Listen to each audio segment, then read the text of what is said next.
નમસ્કાર દર્શક મિત્રો, સ્વાગત છે આપનું મંતવ્ય ન્યૂઝમાં. હું છું આપની સાથે નિરાલી. વાત કરીશું સમાચાર. આજે વાત કરવી છે લોકસભા ચૂંટણી 2024ની. લોકસભા ચૂંટણી 2024ની તારીખો જાહેર કરવામાં આવી થોડા સમય પહેલા જ, જેમાં લોકસભા ચૂંટણીના મતદાનની પ્રક્રિયા 19 એપ્રિલથી શરૂઆત થઈ, જે 1 જૂન સુધી ચાલશે. તો પરિણામ 4 જૂને આવશે. મતદાનથી લઈને પરિણામ આવવામાં 46 દિવસ લાગશે. ત્યારે પ્રથમ તબક્કાનું મતદાન 19 એપ્રિલે પૂર્ણ થયું. બીજા તબક્કાનું મતદાન 26 એપ્રિલે યોજાયું હતું. હવે ત્રીજા તબક્કાનું મતદાન 7 મેના રોજ યોજાવાનું છે. તો ચોથા તબક્કાના મતદાનની વાત કરીએ તો 13 મેના રોજ ચોથા તબક્કાનું મતદાન છે. પાંચમા તબક્કાનું મતદાન 20 મેના રોજ થશે. છઠ્ઠા તબક્કાનું મતદાન 25 મેના રોજ થશે અને સાતમા તબક્કાનું મતદાન 1 જૂને થશે. મતગણતરીનું પરિણામ 4 જૂનના રોજ આવશે. તો લોકસભાની ચૂંટણી 2024માં 97 કરોડ મતદાર છે, જેમાં 10.5 લાખ મતદાન કેન્દ્ર અને 1.5 કરોડ પોલિંગ ઓફિસર, સિક્યુરિટી તેમજ 55 લાખ ઈવીએમની વ્યવસ્થા કરવામાં આવી છે. હવે લોકસભા ચૂંટણીના ત્રીજા તબક્કાનું મતદાન 7 મેના રોજ યોજાવાનું છે, જેને હવે ટૂંક જ સમય બાકી છે તેમ કહી શકાય. તો 18મી લોકસભાના ત્રીજા તબક્કામાં 12 રાજ્ય અને 94 બેઠક પર મતદાન થશે, જેમાં આસામની 4 બેઠક, બિહારની 5 બેઠક, છત્તીસગઢની 7 બેઠક, ગોવાની 2 બેઠક, તો ગુજરાતની 25 બેઠક, કર્ણાટકની 14 બેઠક, મધ્યપ્રદેશની 8 બેઠક, મહારાષ્ટ્રની 11 બેઠક, ઉત્તર પ્રદેશની 10 બેઠક, પશ્ચિમ બંગાળની 4 બેઠક, દમણ અને દીવની 2 બેઠક, જમ્મુ કાશ્મીરની 1 બેઠક પર ચૂંટણી યોજાશે. ત્યારે આજે વાત કરીશું ગુજરાતની લોકસભાની 25 બેઠકની. કોંગ્રેસ માટે ખાતા ખોલવાનો સૌથી મોટો પડકાર જોવા મળી રહ્યો છે. સુરત લોકસભા બેઠક પર ભાજપ બિનહરીફ જાહેર થઈ ગઈ છે. તેથી ગુજરાતમાં 25 લોકસભા સીટ પર ચૂંટણી યોજાશે. ગુજરાતની 25 બેઠક પર ચૂંટણીનો જંગ જામશે. ક્યાંક રેલી તો ક્યાંક ખાટલા બેઠકનો ધમધમાટ જોવા મળશે. ભાજપ માટે 5 લાખની લીડથી 25 સીટો જીતવાનું લક્ષ્યાંક છે. તો આજે ચૂંટણી પ્રચારનો અંતિમ દિવસ છે. ગુજરાતમાં આજે 6 વાગ્યા સુધી ચૂંટણી પ્રચાર થશે અને ત્યારબાદ આ પ્રચંડ પ્રચારનો પડઘમ શાંત થઈ જશે. તો કોણ જીતશે ગુજરાતમાં 2024ની ચૂંટણીનો જંગ? ગુજરાતની 25 બેઠક પર ચૂંટણીનો જંગ જામવાનો છે, કારણ કે જે 26મી બેઠક સુરત હતી તે બિનહરીફ જાહેર થઈ ગઈ. તો ક્યાંક રેલી તો ક્યાંક ખાટલા બેઠકનું આયોજન. ભાજપ માટે 5 લાખની લીડથી 25 સીટો જીતવાનું લક્ષ્યાંક છે. ત્યારે આ ચૂંટણી જીતવા માટે દરેક પાર્ટી પોતાની એડી ચોટીનું જોર લગાવી રહી છે, પ્રચંડ પ્રચાર કરી રહી છે. ત્યારે ગુજરાતમાં આજે ચૂંટણી પ્રચારનો અંતિમ દિવસ છે. સાંજે 6 વાગ્યા સુધી આ ચૂંટણી પ્રચાર થશે અને ત્યારબાદ આ પ્રચંડ પ્રચારનો પડઘમ શાંત થઈ જશે. તો જ્ઞાતિ જાતિના સમીકરણ જોઈએ તો ભાજપમાં ઓબીસી, પાટીદાર, એસટી, બ્રાહ્મણ, વણિક, પાટીલ અને એસસી ના જ્ઞાતિ જાતિના સમીકરણ જોવા મળે છે. તો કચ્છ, સૌરાષ્ટ્ર અને ઉત્તર ગુજરાતમાં પણ જ્ઞાતિ જાતિના સમીકરણ છે, જેમાં કુલ સીટ 1 અને પેટા જ્ઞાતિ એસસી અને તેની સીટ 1 છે. તો ગુજરાતમાં ચૂંટણીનો પ્રચંડ પ્રચાર ચાલી રહ્યો છે. આજે તેનો પ્રચંડ પ્રચારનો અંતિમ દિવસ છે અને આજે સાંજે 6 વાગ્યા સુધી આ પ્રચંડ પ્રચાર તમામ પાર્ટીઓ કરી શકશે. 6 વાગ્યા બાદ આ પ્રચંડ પ્રચારનો પડઘમ શાંત થઈ જશે. તો લોકસભાની ત્રીજા તબક્કાની ચૂંટણી 7 મેના રોજ યોજાવાની છે, જેને હવે 1 જ દિવસ બાકી છે. ત્યારે તમામ પાર્ટીઓ પ્રચારમાં લાગી ગઈ છે અને એડી ચોટીનું જોર લગાવી રહી છે આ ચૂંટણીને જીતવા માટે. ત્યારે આજે અંતિમ દિવસ છે ગુજરાતમાં ચૂંટણી પ્રચાર માટે. આજે સાંજે 6 વાગે આ પ્રચંડ પ્રચારનો પડઘમ શાંત થઈ જશે. ગુજરાતની લોકસભાની 25 બેઠક પર આ ચૂંટણી યોજાવાની છે. સુરત બેઠક જે છે, જે 26મી બેઠક હતી, તે બિનહરીફ જાહેર થઈ ગઈ, જેના લીધે હવે ગુજરાતની લોકસભાની 25 બેઠક છે તેના પર 7 મેના રોજ મતદાન થવાનું છે અને કોણ જીતશે તેનું પરિણામ હવે 4 જૂનના રોજ જાહેર થશે. ગુજરાતમાં પ્રચંડ ચૂંટણી પ્રચારનો આજે અંતિમ દિવસ છે. આજે સાંજે 6 વાગે આ પ્રચંડ પ્રચારનો પડઘમ શાંત થઈ જશે. હવે 7 મેના રોજ ત્રીજા તબક્કાનું મતદાન થવાનું છે. ત્યારે હવે 1 જ દિવસ બાકી છે. આજે ગુજરાતની વાત કરીએ તો ગુજરાતમાં આજે પ્રચંડ પ્રચારનો છેલ્લો દિવસ છે. તમામ પાર્ટીઓ પોતાની એડી ચોટીનું જોર લગાવી રહી છે આ ચૂંટણીને જીતવા માટે.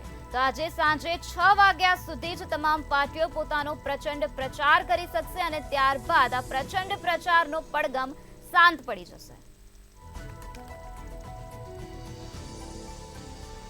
ભાજપમાં પણ જ્ઞાતિ સદના સમીકરણ, આ સાથે ભાજપમાં વિસ્તાર, કુલ સીટ પેટા જ્ઞાતિ અને સીટ. તો દક્ષિણ ગુજરાતમાં કુલ 5 સીટ પેટા જ્ઞાતિ એસટી, ઓબીસી અને પાટીલ છે. તો સીટ 3, 1 અને 1 કુલ 6 સીટ જોઈ શકાય છે. તો ભાજપમાં આ પ્રકારે જ્ઞાતિ સમીકરણની વાત કરીએ તો જ્ઞાતિ સમીકરણમાં ભાજપમાં ઓબીસીની 10 સીટ, કોંગ્રેસની ઓબીસીમાં 9 સીટ, પાટીદારની 6 સીટ, તો પાટીદારની કોંગ્રેસમાં 6 સીટ, એસટીની 5, એસટીની 6, કોંગ્રેસની અંદર તો બ્રાહ્મણની 1 સીટ ભાજપમાં જોવા મળે છે.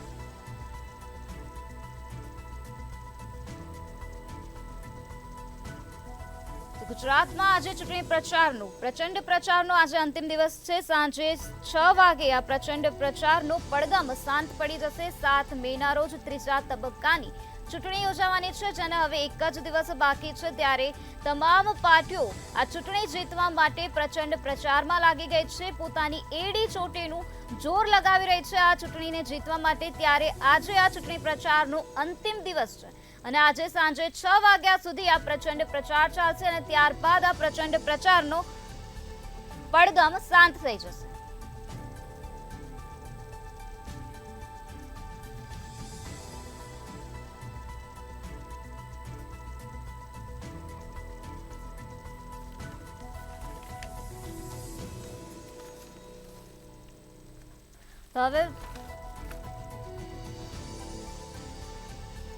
હવે વાત કરીશું વલસાડની બેઠકની.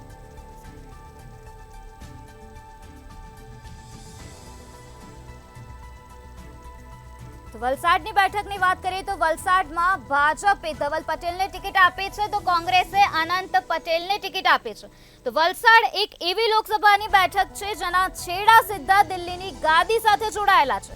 મહારાષ્ટ્ર અને દાદરાનગર હવેલીને અડીને આવેલી વલસાડ બેઠક માટે એક લોકવાયકા છે કે અહીંથી જે પક્ષનો ઉમેદવાર જીતે છે તે જ પક્ષની સરકાર કેન્દ્રમાં બને છે.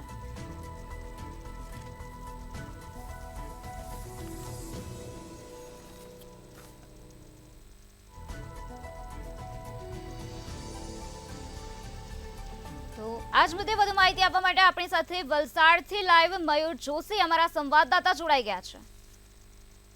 જી મયુર, વલસાડમાં ચૂંટણીનો કેવો માહોલ જોવા મળી રહ્યો છે? જી નિરાલી, વલસાડ બેઠકની વાત કરીએ તો વલસાડની અંદર વલસાડ ડાંગ લોકસભાના ભાજપના ઉમેદવાર ધવલ પટેલ તરીકે ઉમેદવારમાં ઉતાર્યા છે. જ્યારે કોંગ્રેસની વાત કરીએ તો વાંસદાના ધારાસભ્ય અને કોંગ્રેસ પટેલ જે આદિવાસી નેતા છે તેમના અનંતભાઈ પટેલને ઉતારવામાં આવ્યા છે. ચૂંટણી જંગ બરાબર જામ્યો છે, પરંતુ વલસાડની વાત કરીને વલસાડની તાસીરની વાત કરી કે જે વ્યક્તિ જીતે છે, જે પાર્ટી જીતે છે તેની સરકાર બને છે. 1984 ની વાત કરીએ તો 1984માં ઉત્તમભાઈ હરજીની પટેલની સરકાર હતી, કોંગ્રેસની સરકાર હતી. 2 વખત એમની સરકાર બની ચૂકી છે. 2009માં છેલ્લે કોંગ્રેસની સરકાર એટલે કિશનભાઈ વેસ્તાભાઈ પટેલ 2009માં કોંગ્રેસની સરકાર હતી. ત્યારબાદ 2014માં ડોક્ટર કેસી પટેલ જેમને સાંસદ તરીકે ચૂંટાયા હતા અને ત્યારબાદ 2019ની ચૂંટણી આવે તેની અંદર પણ મોદી વેવની અંદર સાંસદ ડોક્ટર કેસી પટેલ તરીકે ચૂંટાયા હતા. ત્યારે હાલ વલસાડ બેઠક પરથી જે ધવલ પટેલ છે, ધવલ પટેલને ઉતારવામાં આવ્યો છે. ભાજપ દ્વારા તમામ જે 2 મહિનાથી તૈયારીઓ હાથ ધરવામાં આવી હતી, જે પોતાના પેજ કમિટીના જે હોય સભ્યો હોય છે, નગરપાલિકાના સભ્યો છે, તમામ જે ધારાસભ્યો છે એ તમામ ધારાસભ્યો પણ કામે લાગી ચૂક્યા છે.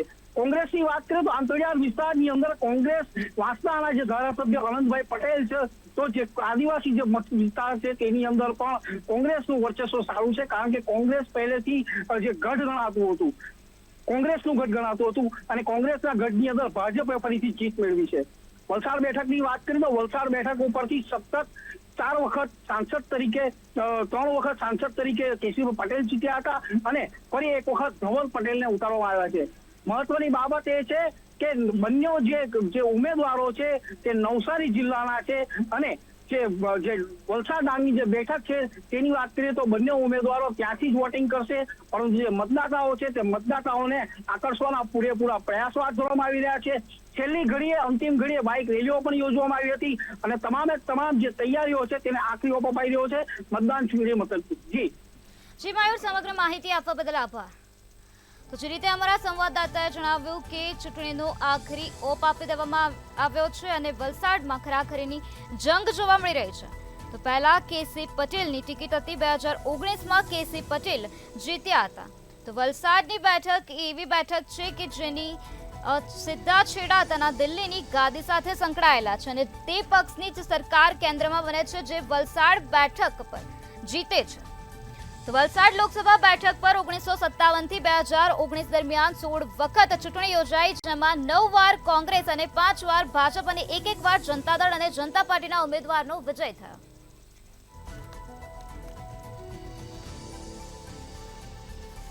તો હવે વાત કરીશું ભરૂચની, જેમાં ભાજપમાંથી મનસુખ વસાવાને ટિકિટ આપવામાં આવે છે અને આપમાંથી ચૈતર વસાવાને મેદાનમાં ઉતારવામાં આવ્યા છે.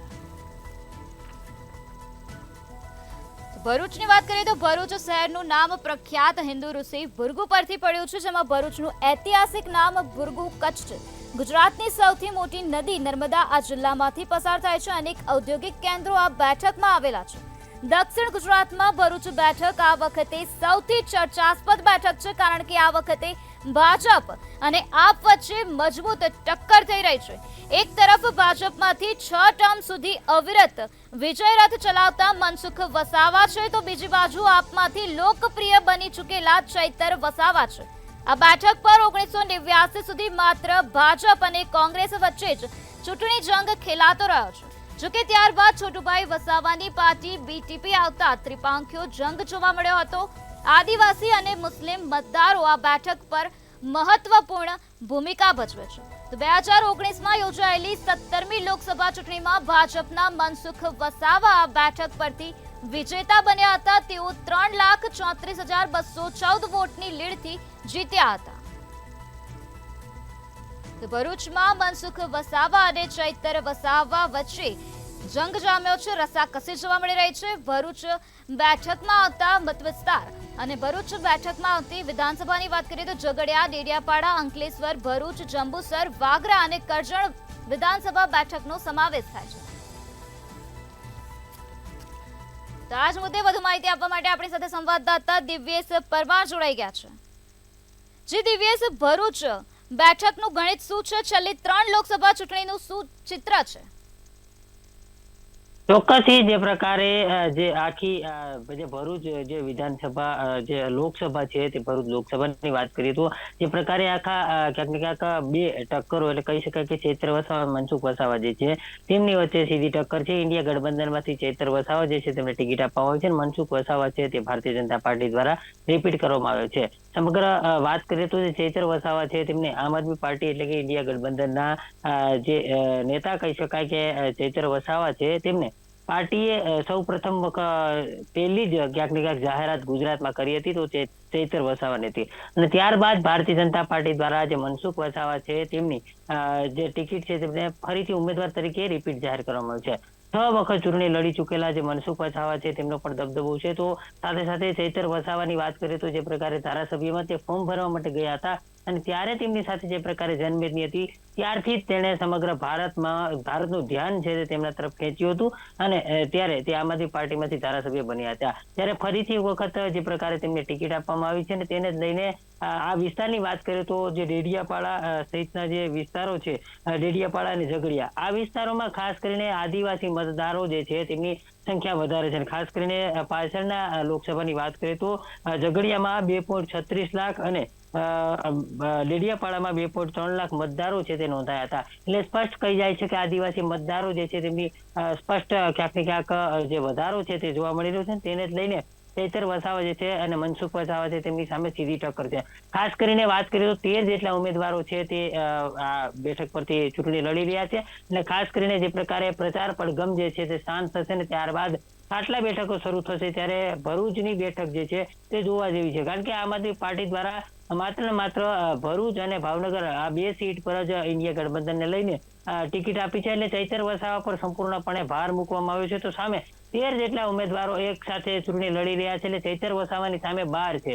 એટલે આ પ્રકારે જે પ્રકારે ઇન્ડિયા ગઠબંધનની આખી રણનીતિ તૈયાર થઈ છે અને બધા ચૈતર વસાવા જે છે તેમને ટિકિટ આપવામાં આવી હતી. તેમની સામે 6 ટર્મથી જીતેલા, 6 વખત ચૂંટણી લડેલા અને 6 વખત જીતેલા જે મનસુખ વસાવા છે તે ઉભા છે ભારતીય જનતા પાર્ટીમાંથી. એટલે સ્પષ્ટ કહી શકાય કે ખરાખરીનો આ ખેલ છે ને આ ખરાખરીના ખેલમાં જે પ્રકારે આખી જે રણનીતિ તૈયાર કરવામાં આવી છે ને હવેથી ક્યાંક ને ક્યાંક ખાટલા બેઠકો શરૂ થશે, કારણ કે જે પ્રચાર પડઘમ શાંત થશે અને તેને જ લઈને તમામ જે ઉમેદવારો અને રાજકીય પક્ષના લોકો છે તે ખાટલા બેઠકો કરીને મતદારોને રીઝવવાનો પ્રયાસ છે તે કરશે. જી દિવ્યેશ, મનસુખ વસાવા અને ચૈતર વસાવા બંનેમાંથી કોનું પલડું ભારે લાગે છે?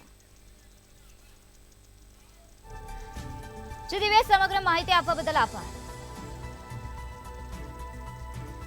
ભરૂચ બેઠકમાં ભાજપમાંથી મનસુખ વસાવાને મેદાનમાં ઉતારવામાં આવ્યા છે, તો આપમાંથી ચૈતર વસાવાને ટિકિટ આપવામાં આવે છે.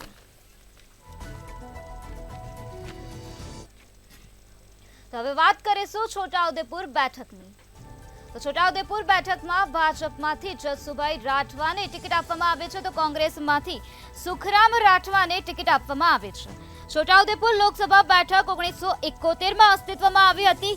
આ લોકસભા બેઠકમાં છોટાઉદેપુર, વડોદરા અને નર્મદા જિલ્લાની વિધાનસભા બેઠકનો સમાવેશ થાય છે, જેમાં છોટાઉદેપુર, વડોદરા અને નર્મદાના 3 જિલ્લા અંતર્ગત કુલ 7 વિધાનસભા બેઠકોનો સમાવેશ થાય છે, જેમાં Halol, Chhota Udepur ST, Jetpur ST, Sankheda ST, Dabhoi, Padra, Nandod એસટીનો સમાવેશ થાય છે, જેમાં હાલોલ, ડભોઈ, પાદરા એ ઓપન કેટેગરીમાં આવતી વિધાનસભા છે. તેમજ છોટાઉદેપુર, પાવી, જેતપુર, સંખેડા, નાંદોદ આદિજાતિ અનામત બેઠકો છે.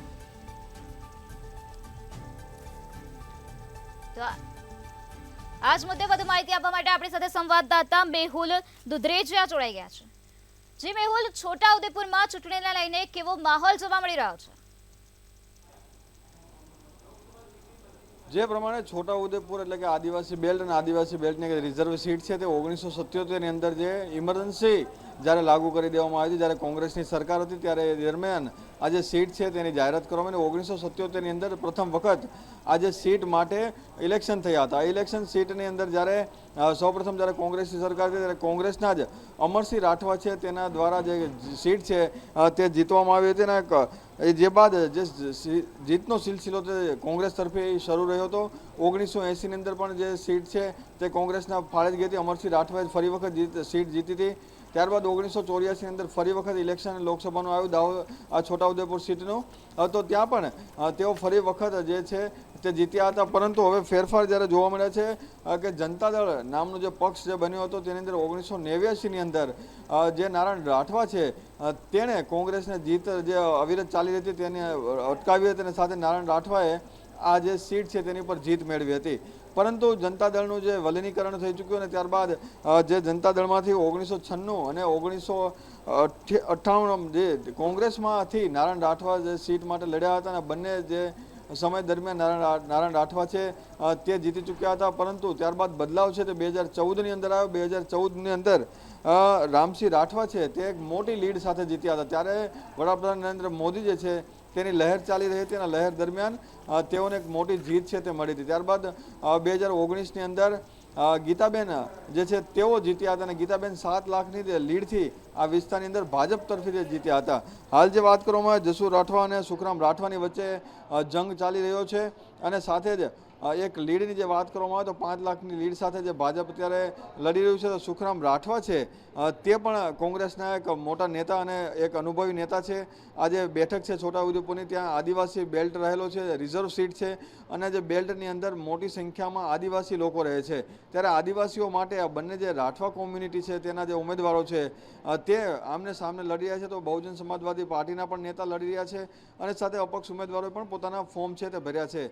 પરંતુ સૌથી મહત્વની વાત એ છે કે અત્યારે જે પ્રમાણે આદિવાસીઓ માટે કોંગ્રેસ અને ભાજપ બંને કમર કસી રહી છે, તો આ વિસ્તારની અંદર રાહુલ ગાંધીએ પણ પોતાની ન્યાય યાત્રા નીકાળી હતી અને ન્યાય યાત્રા દરમિયાન પણ ઘણો બધો એક ઝુકાવ જે છે કોંગ્રેસ તરફી જોવા મળ્યો હતો. પરંતુ ભાજપની જે અવિરત જે 2014 હોય, 2019 હોય કે 2024ની અંદર શું માહોલ બનશે, કારણ કે 7 લાખ જેટલી જે લીડથી ગીતાબેન જીત્યા હતો, તો એક આશા ક્યાંક દેખાઈ રહી છે કે ફરી વખત ભાજપ છે તે ત્રીજી વખત આ જ વિસ્તારની અંદર પોતાના ઉમેદવારને જીતાડી શકે છે અને સાથે જ એક મોટી લીડ સાથે જીતી શકે છે.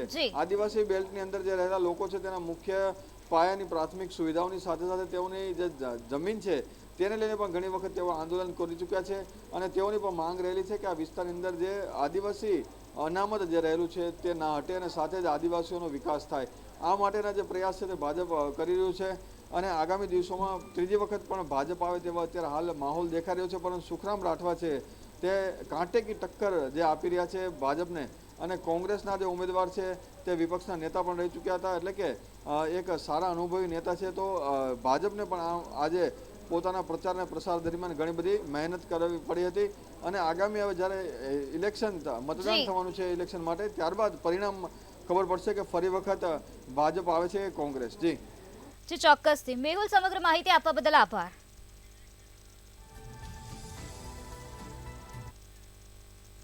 તો હવે વાત કરીશું બારડોલી બેઠકની. તો બારડોલી બેઠકની વાત કરીએ તો બારડોલીમાં ભાજપમાંથી પ્રભુભાઈ વસાવાને ટિકિટ આપવામાં આવે છે તો કોંગ્રેસમાંથી સિદ્ધાર્થ ચૌધરીને ટિકિટ આપવામાં આવી છે. તો આઝાદી પહેલા વર્ષ 1928માં થયેલા બારડોલી સત્યાગ્રહ એ સવિનય કાનૂન ભંગની ચળવળનો એક ભાગ હતો, જેની સફળતાને પગલે વલ્લભભાઈ પટેલ રાષ્ટ્રીય સ્તરે એક નેતા તરીકે ઉભરી આવ્યા અને દેશના સરદાર તરીકે ઓળખાયા. આદિવાસી સમાજના પ્રભુત્વવાળી બારડોલી બેઠક છે, તેમ છતાં અહીં જનરલ અને બક્ષીપંચ મતદારો પણ નિર્ણાયક ભૂમિકા ભજવે છે. 2008ના સીમાંકન બાદ આ બેઠક અસ્તિત્વમાં આવી હતી. છેલ્લી 2 ટર્મથી બારડોલી બેઠક ભાજપ પાસે છે. તો વર્ષો સુધી આ બેઠક કોંગ્રેસના વર્ચસ્વવાળી રહી છે. ત્યારે સુરત અને તાપી જિલ્લામાં વહેંચાયેલી આ બેઠક છે અનુસૂચિત જનજાતિ માટે અનામત બેઠક છે. તો આ જ મુદ્દે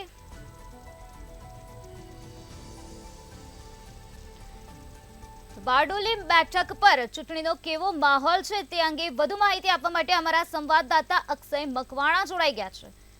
જી અક્ષય, બારડોલીમાં અત્યારે લોકસભાની ચૂંટણીને લઈને કેવો માહોલ જોવા મળી રહ્યો છે?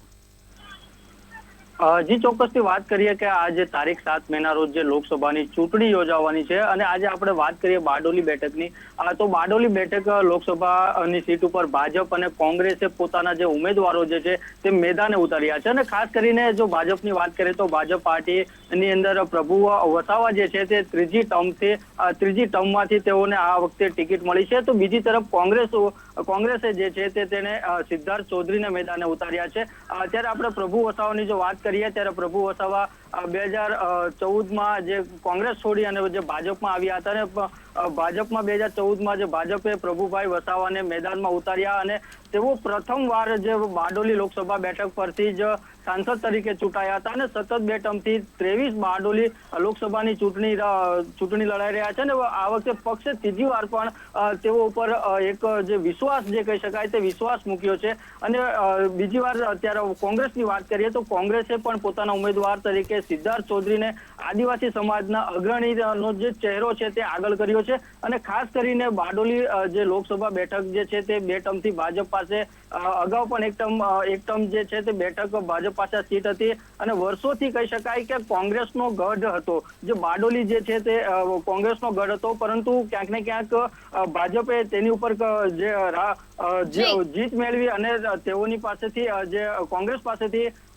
સીટ મેળવી અને હાલ અત્યારે જો લોકસભાની વાત કરીએ તો લોકસભાની જે સીટ જે છે તે સુરત જિલ્લામાં 2 ભાગમાં વહેંચાઈ છે. સુરત અને તાપી એવી રીતે બે ભાગમાં વહેંચાયેલી છે. ત્યારે 23 બારડોલી લોકસભા જે છે તેમાં હાલ અત્યારે જે માહોલ જે જામ્યો છે તે ખાસ કરીને જે લોકોમાં પણ ક્યાંક ને ક્યાંક ભારે ઉત્સાહ જોવા મળી રહ્યો છે અને ભાજપના ઉમેદવાર જે પ્રભુ વસાવા જે છે તે પણ પોતાનો જે જંગી લોક પ્રચાર પણ કરી રહ્યા છે અને બીજી તરફ જે સિદ્ધાર્થ ચૌધરી જે છે તે પણ ક્યાંક ને ક્યાંક પોતાનો જંગી પ્રચાર કરી રહ્યા છે.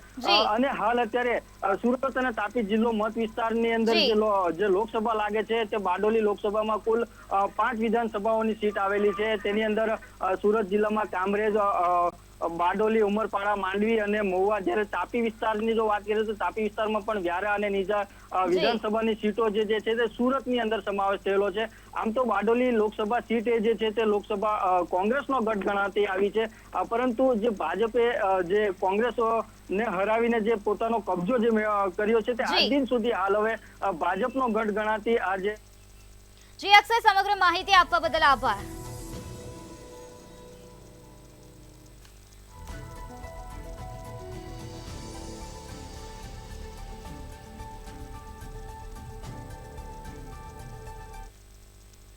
તો હવે નજર કરીશું લોકસભા ચૂંટણીના પરિણામો પર 2004ની લોકસભા ચૂંટણીના પરિણામ, 2009ની લોકસભા ચૂંટણીના પરિણામ, 2014ની લોકસભા ચૂંટણીના પરિણામ અને 2019ની લોકસભા ચૂંટણીના પરિણામ. તો 2004માં ભાજપે 14, કોંગ્રેસની 12 બેઠક અને અન્ય 0.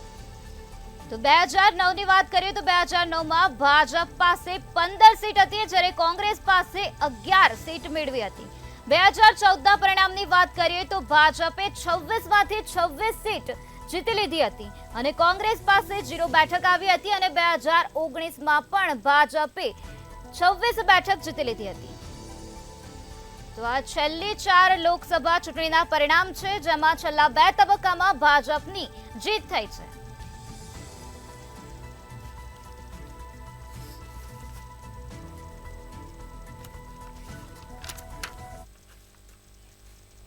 તો હવે વાત કરીશું વડોદરા બેઠકની જેમાં ભાજપમાંથી હેમાંગ જોશીને મેદાનમાં ઉતારવામાં આવ્યા છે તો કોંગ્રેસમાંથી જસપાલસિંહ પઢિયારને મેદાનમાં ઉતારવામાં આવ્યા છે. તો આજ મુદ્દે વધુ માહિતી આપવા માટે વડોદરાની જે લોકસભાની ચૂંટણીનો માહોલ કેવો છે તે અંગે માહિતી આપવા માટે આપણી સાથે સંવાદદાતા નિલેશ બ્રહ્મભટ્ટ જોડાઈ ગયા છે. જે નિલેશ, વડોદરામાં મતદારોનો કેવો મિજાજ જોવા મળી રહ્યો છે? જી, વડોદરા લોકસભાની વાત કરીએ તો વડોદરા લોકસભા મુખ્યત્વે કોંગ્રેસ વિરોધી ઘડ રહ્યો છે. મહારાજા સયાજીરાવ ગાયકવાડના પરિવાર એટલે રાજવી પરિવારે કોંગ્રેસનો સાથ છોડ્યા બાદ મતદારોએ પણ કોંગ્રેસનો સાથ છોડ્યો હોય તેમ જણાય છે.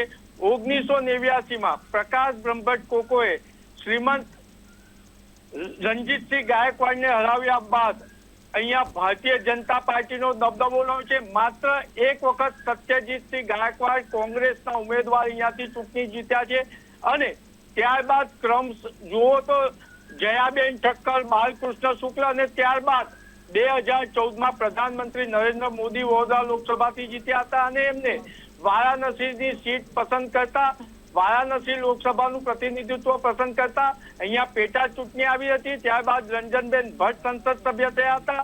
રંજનબેન ભટ્ટ 2 વખત રિપીટ થયા બાદ ત્રીજી વખત પણ તેમને ઉમેદવારી કરવાનો મોકો પાર્ટીએ આપ્યો હતો પરંતુ કોઈ કારણસર રંજનબેન ભટ્ટને બદલી અને ડોક્ટર હેમાંગ જોશીની પસંદગી કરવામાં આવી છે. ત્યારે બીજી બાજુ કોંગ્રેસે પાદરા એટલે છોટાઉદેપુર લોકસભા મત વિસ્તારના જસપાલસિંહ પઢિયારની પસંદગી કરી છે. જસપાલસિંહ પઢિયાર ઉમેદવાર સારા છે, ક્ષત્રિયો મત અંકે કરી શકે તેવા ઉમેદવાર છે પરંતુ ક્યાંક ને ક્યાંક કોંગ્રેસની જૂથબંધી જસપાલસિંહ પઢિયાર સારા ઉમેદવાર હોવા છતાં જસપાલસિંહ પઢિયારને લઈ ડૂબશે. હવે વાત કરીએ ભારતીય જનતા પાર્ટી અને કોંગ્રેસની તો ભારતીય જનતા પાર્ટીમાં પ્રથમ વખત વડોદરામાં જૂથવાદ ચરમસીમાએ છે. વડોદરા ભારતીય જનતા પાર્ટીની સંગઠનની કાર્ય પદ્ધતિ અને સિનિયર ધારાસભ્ય ઉદાસીન વલણના કારણે દુર્લભ જેવા ગણાતા કાર્યકરો દુર્લભ થયા છે અને આ વખતે ક્યાંક ને ક્યાંક કાર્યકરોમાં નારાજગી છે. ત્યારે બીજી બાજુ કોંગ્રેસના જે 2 નેતાઓ છે તે ભારતીય જનતા પાર્ટીને ઇશારે કામ કરતા હોય તેવો કાર્યકરોમાં એક મેસેજ ગયો છે અને એઆઈસીસીના સેક્રેટરી ઉષા નાયડુ આને સમર્થન આપતા હોય તેમ કોઈ કાર્યવાહી નથી કરી રહ્યા. એટલે એવું સ્પષ્ટ કહી શકાય કે આ વખતે પણ ભારતીય જનતા પાર્ટીના ડોક્ટર હેમાંગ જોશીનું પલ્લું ભારે છે પરંતુ સાથે સાથે મહત્વની એ બાબત છે કે આ વખતે પહેલી વખત ભારતીય જનતા પાર્ટીના દેવદુર્લભ કાર્યકરો દુર્લભ નજરે પડી રહ્યા છે અને જસપાલસિંહ પઢિયાર નિખાલસ હોવા છતાં પણ 4 લાખ જેટલા મતથી હારી શકે છે. જી, ચોક્કસથી. જેને સમગ્ર માહિતી આપવા બદલ આભાર.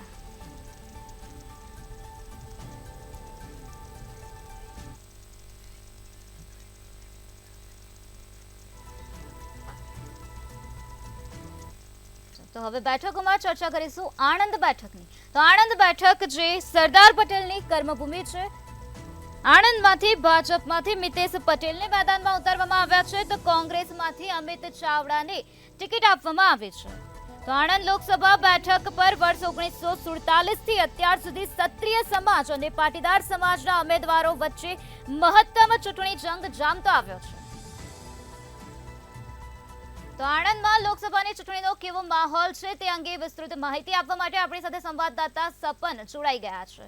જી સપન, આણંદમાં મતદારોનો કેવો મિજાજ જોવા મળી રહ્યો છે? ચોક્કસથી જો વાત કરવામાં આવે તો આણંદ લોકસભા બેઠક પર 17,80,000 જેટલા મતદારો છે, ત્યારે 7 વિધાનસભામાં વહેંચાયેલા આ જે મતદારો છે, ત્યારે વાત કરવામાં આવે તો અહીંયા ક્ષત્રિયોનું સૌથી વધુ જે મતદારોની સંખ્યા છે સૌથી વધુ ક્ષત્રિય અને ઠાકોર સમાજના છે, જે અંદાજિત 8 લાખથી વધુ છે. ત્યારે વાત કરવામાં આવે તો બીજા નંબર પર પાટીદાર સમાજ આવે છે અને ત્રીજા નંબર પર લઘુમતી સમાજ આવે છે. ત્યારે SC ST OBC ના પણ અલગ જે મતદારો છે, કુલ 17,80,000 જેટલા મતદારો આણંદના નેતૃત્વને પસંદ કરતા હોય છે. ત્યારે આગામી 7 તારીખે યોજાનાર લોકસભાની ચૂંટણીમાં જો વાત કરવામાં આવે તો ભારતીય જનતા પાર્ટી દ્વારા 2019માં મિતેશ પટેલને ટિકિટ આપવામાં આવી હતી, જે અંદાજિત 2.5 લાખ મતથી જીત્યા હતા. 1,97,762 મતોથી જીત્યા હતા ભરતસિંહ સોલંકી સામે. ત્યારે આ વખતે પણ ભારતીય જનતા પાર્ટીએ તેમને પુનઃ ટિકિટ આપી છે. ત્યારે વાત કરવામાં આવે તો કોંગ્રેસની અંદર આ વખતે ચહેરો બદલવામાં આવ્યો છે, પરંતુ એક જ પરિવારનો ચહેરો હોવાના કારણે ક્યાંક ને ક્યાંક અસંતોષ કોંગ્રેસમાં પણ જોવા મળી રહ્યો છે. અમિત ચાવડા જે પૂર્વ કોંગ્રેસ પ્રમુખ રહી ચૂક્યા છે, તેમના ચહેરાને આણંદ લોકસભા બેઠક પર કોંગ્રેસના ઉમેદવાર તરીકે ઉતારવામાં આવ્યો છે. હાલ જો વાત કરવામાં આવે તો ક્ષત્રિય આંદોલનના કારણે કોંગ્રેસને ક્યાંક ને ક્યાંક જીતનો આશાવાદ જોવા મળી રહ્યો છે. ત્યારે બીજી તરફ જો વાત કરવામાં આવે તો ભારતીય જનતા પાર્ટીના ઉમેદવાર પણ મોદીની સભા બાદ વધુ આશ્વસ્ત થયા હોય તેવું પણ જાણવા મળી રહ્યું છે. હાલ જો વાત કરવામાં આવે તો આણંદના જે મુખ્ય પડતર પ્રશ્નો હતા તેના માટે પણ ભારતીય જનતા પાર્ટીના ઉમેદવાર દ્વારા ઘણા કામો કરવામાં આવ્યા હતા, જેની પણ પ્રજાએ નોંધ લીધી છે. ત્યારે જે અમિત ચાવડા છે તે પણ એક નવો ચહેરો છે અને યુવા નેતા તરીકે અત્યારે તેઓ પણ લોકપ્રસિદ્ધ છે.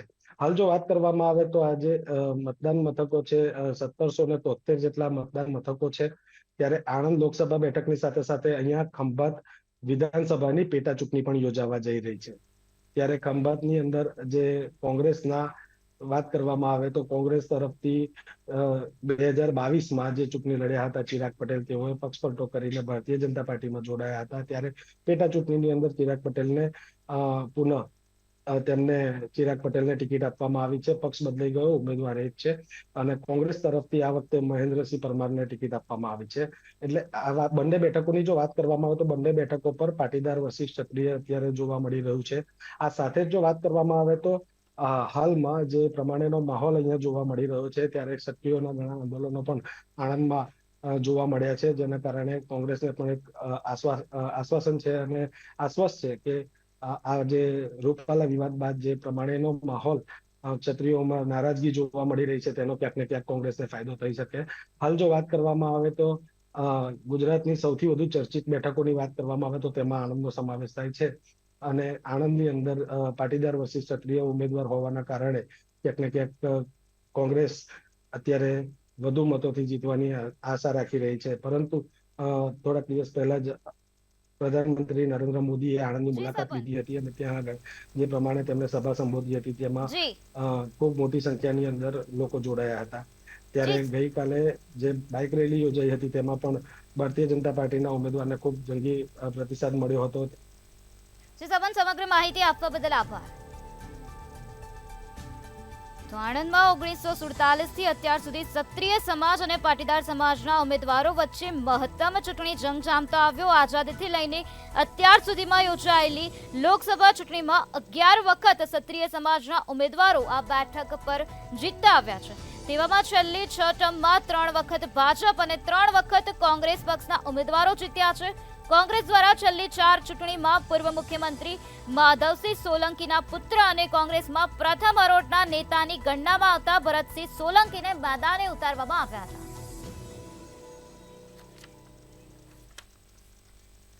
તો આગળ વાત કરીએ ખેડા બેઠકની. તો ખેડા જે તમાકુની ખેતી માટે જાણીતો છે, તો ખેડા બેઠકની વાત કરીએ તો ખેડામાં ભાજપ દ્વારા દેવુસિંહ ચૌહાણને મેદાનમાં ઉતારવામાં આવ્યા છે, તો કોંગ્રેસમાંથી કાળુસિંહ ડાભીને ટિકિટ આપવામાં આવી છે.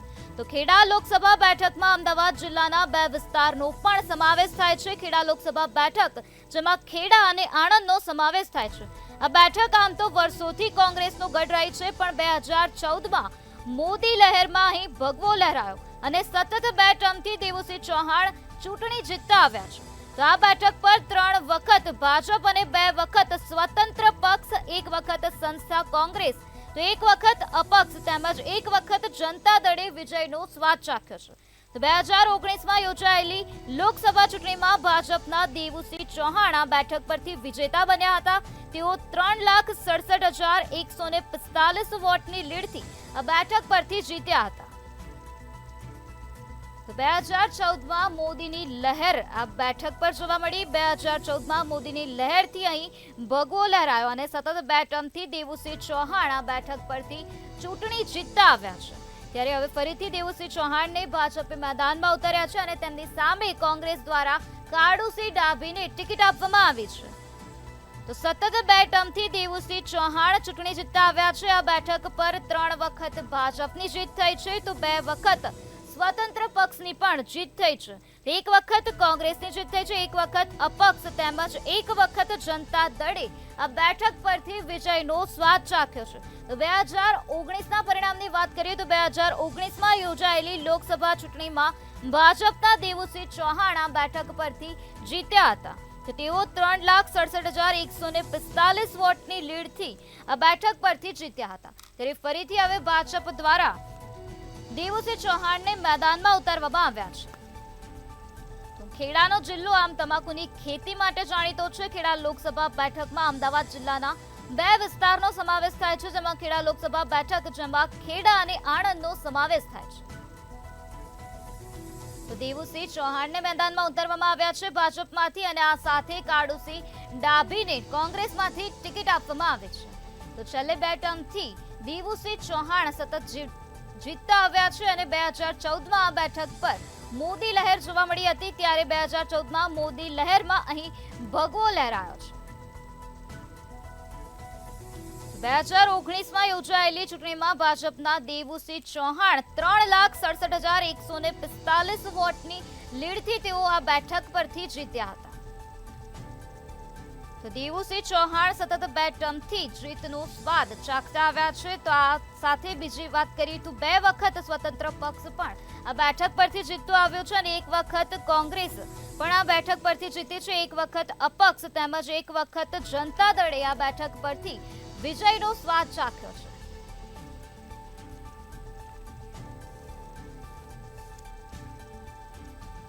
ખેડામાં લોકસભાની ચૂંટણીનો કેવો માહોલ છે તે અંગે વિસ્તૃત માહિતી આપવા માટે આપણી સાથે સંવાદદાતા ભાવેશ શર્મા જોડાઈ ગયા છે. જી ભાવેશ, ખેડામાં લોકસભાની ચૂંટણીને લઈને મતદારોમાં કેવો માહોલ જોવા મળી રહ્યો છે? જી, ખાસ કરીને ખેડા લોકસભાની વાત કરવામાં આવે તો ક્ષત્રિય વીસ ક્ષત્રિયોનું જ યુદ્ધ ચાલી રહ્યું છે. ખેડામાં ખાસ કરીને જોવામાં આવે તો ભારતીય જનતા પાર્ટીએ ક્ષત્રિય ઉમેદવાર ઉતાર્યો છે. તેની સામે કોંગ્રેસે પણ ક્ષત્રિય ઉમેદવાર જ ઉતારવામાં આવ્યો છે.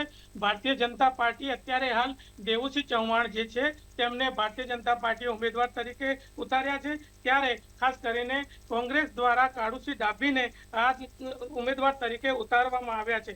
ખાસ કરીને ખેડાની જો વાત કરવામાં આવે તો 1996માંથી દિનસા પટેલ ત્યાં સુધી 2014 સુધી ચૂંટાઈ આવ્યા હતા. ત્યારબાદ દેવુસિંહ ચૌહાણે 2007માં પહેલી વાર માતરના ધારાસભ્ય તરીકે પોતાનું ફોર્મ ભરી અને તે ચૂંટાયા હતા. અને ખાસ કરીને જો દેવુસિંહની વાત કરવામાં આવે તો તેઓ સૌપ્રથમ આકાશવાણીમાં ફરજ બજાવતા હતા. ત્યારબાદ તેઓ જાહેર જીવનમાં આવીને ફરી 2002માં પહેલી વાર લોકસભાના ઉમેદવાર તરીકે તેમણે ભારતીય જનતા પાર્ટી તરફથી ઉમેદવારી નોંધાવી હતી અને તે વખતે તેઓ માત્ર 846 વોટે જ માત્ર દિનસા પટેલની સામે હાર્યા હતા. ત્યારબાદ 2014માં વડાપ્રધાન નરેન્દ્ર મોદી બન્યા હતા. તે સમયે દેવુસિંહ ચૌહાણે લોકસભા સીટ માટે દિનસા પટેલ સામે ઉમેદવારી નોંધાવી હતી અને 2,32,000 મતેથી વિજય થયા હતા. આમ કરીને દેવુસિંહ ચૌહાણ અત્યારે ખાસ કરીને લોકપ્રિય નેતા પણ ખેડામાં કહેવાઈ રહ્યા છે. ત્યારે 2019માં કોંગ્રેસના ઉમેદવાર બિમલ શાહ સામે પણ તેમણે જંગી લીડથી 3,67,000 મતેથી જીત મેળવી હતી. તે જ રીતે ભારતીય જનતા પાર્ટીએ દેવુસિંહ ચૌહાણને આ વખતે 2024માં પણ ખાસ કરીને તેમની પર વિશ્વાસ મૂકી અને તેમને ઉમેદવાર. જી ભાવેશ, સમગ્ર માહિતી આપવા બદલ આભાર. તો 2019માં યોજાયેલી ચૂંટણીમાં ભાજપના દેવુસિંહ ચૌહાણ જીત્યા હતા. સતત 2 ટર્મથી દેવુસિંહ ચૌહાણ જીતતા આવ્યા છે.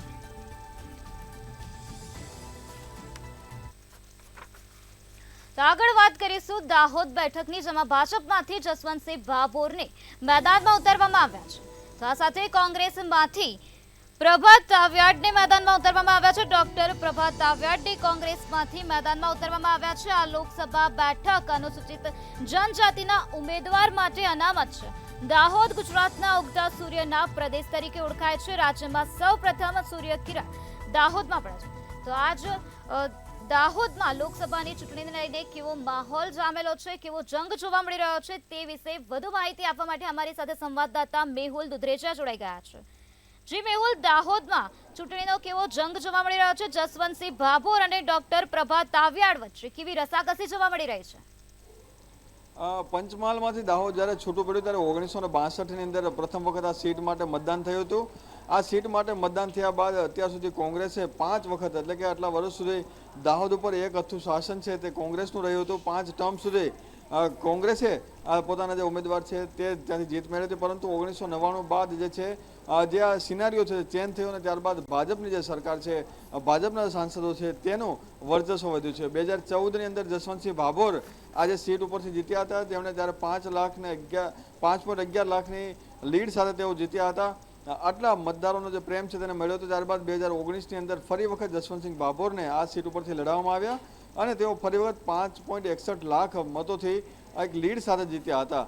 અને સાથે વાત કરવામાં આવે આ વખતની તો જસવંતસિંહ ભાભોરને ફરી વખત આ સીટ માટે ઉમેદવાર તરીકે જાહેર કરવામાં આવે છે. ત્યારે તેમની સામે કોંગ્રેસના જ પૂર્વ સાંસદ જે છે તે એની સામે રાખવામાં આવે છે. તાવિયાડ પ્રભાબેન છે તેમનું નામ જાહેર કરવામાં આવે છે અને પ્રભાબેન તે પણ એક સાંસદ રહી ચૂક્યા છે અને સાથે જ કોંગ્રેસના એક વરિષ્ઠ નેતા તરીકે, એક મહિલા નેતા તરીકે તેનું વર્ચસ્વ છે. સાથે આદિવાસી બેલ્ટની અંદર પણ તેનું સારું વર્ચસ્વ છે. પ્રભાબેનની વાત કરવામાં આવે સાંસદની સાથે સાથે એક એજ્યુકેટેડ મહિલા ઉમેદવાર તરીકે પણ તેને એ વિસ્તારમાં જોવામાં આવી રહ્યા છે. એટલે કે દાહોદ વિસ્તારની અંદર જે હાલ રસાકસીનો માહોલ એટલા માટે જોવા મળી રહ્યો છે કે આદિવાસી બેલ્ટ છે અને આદિવાસી બેલ્ટની અંદર બંને જે ઉમેદવારો છે તે ખૂબ જ મહત્વપૂર્ણ છે અને સાથે જ બંનેનું વર્ચસ્વ આદિવાસી વિસ્તારની અંદર વધારે છે.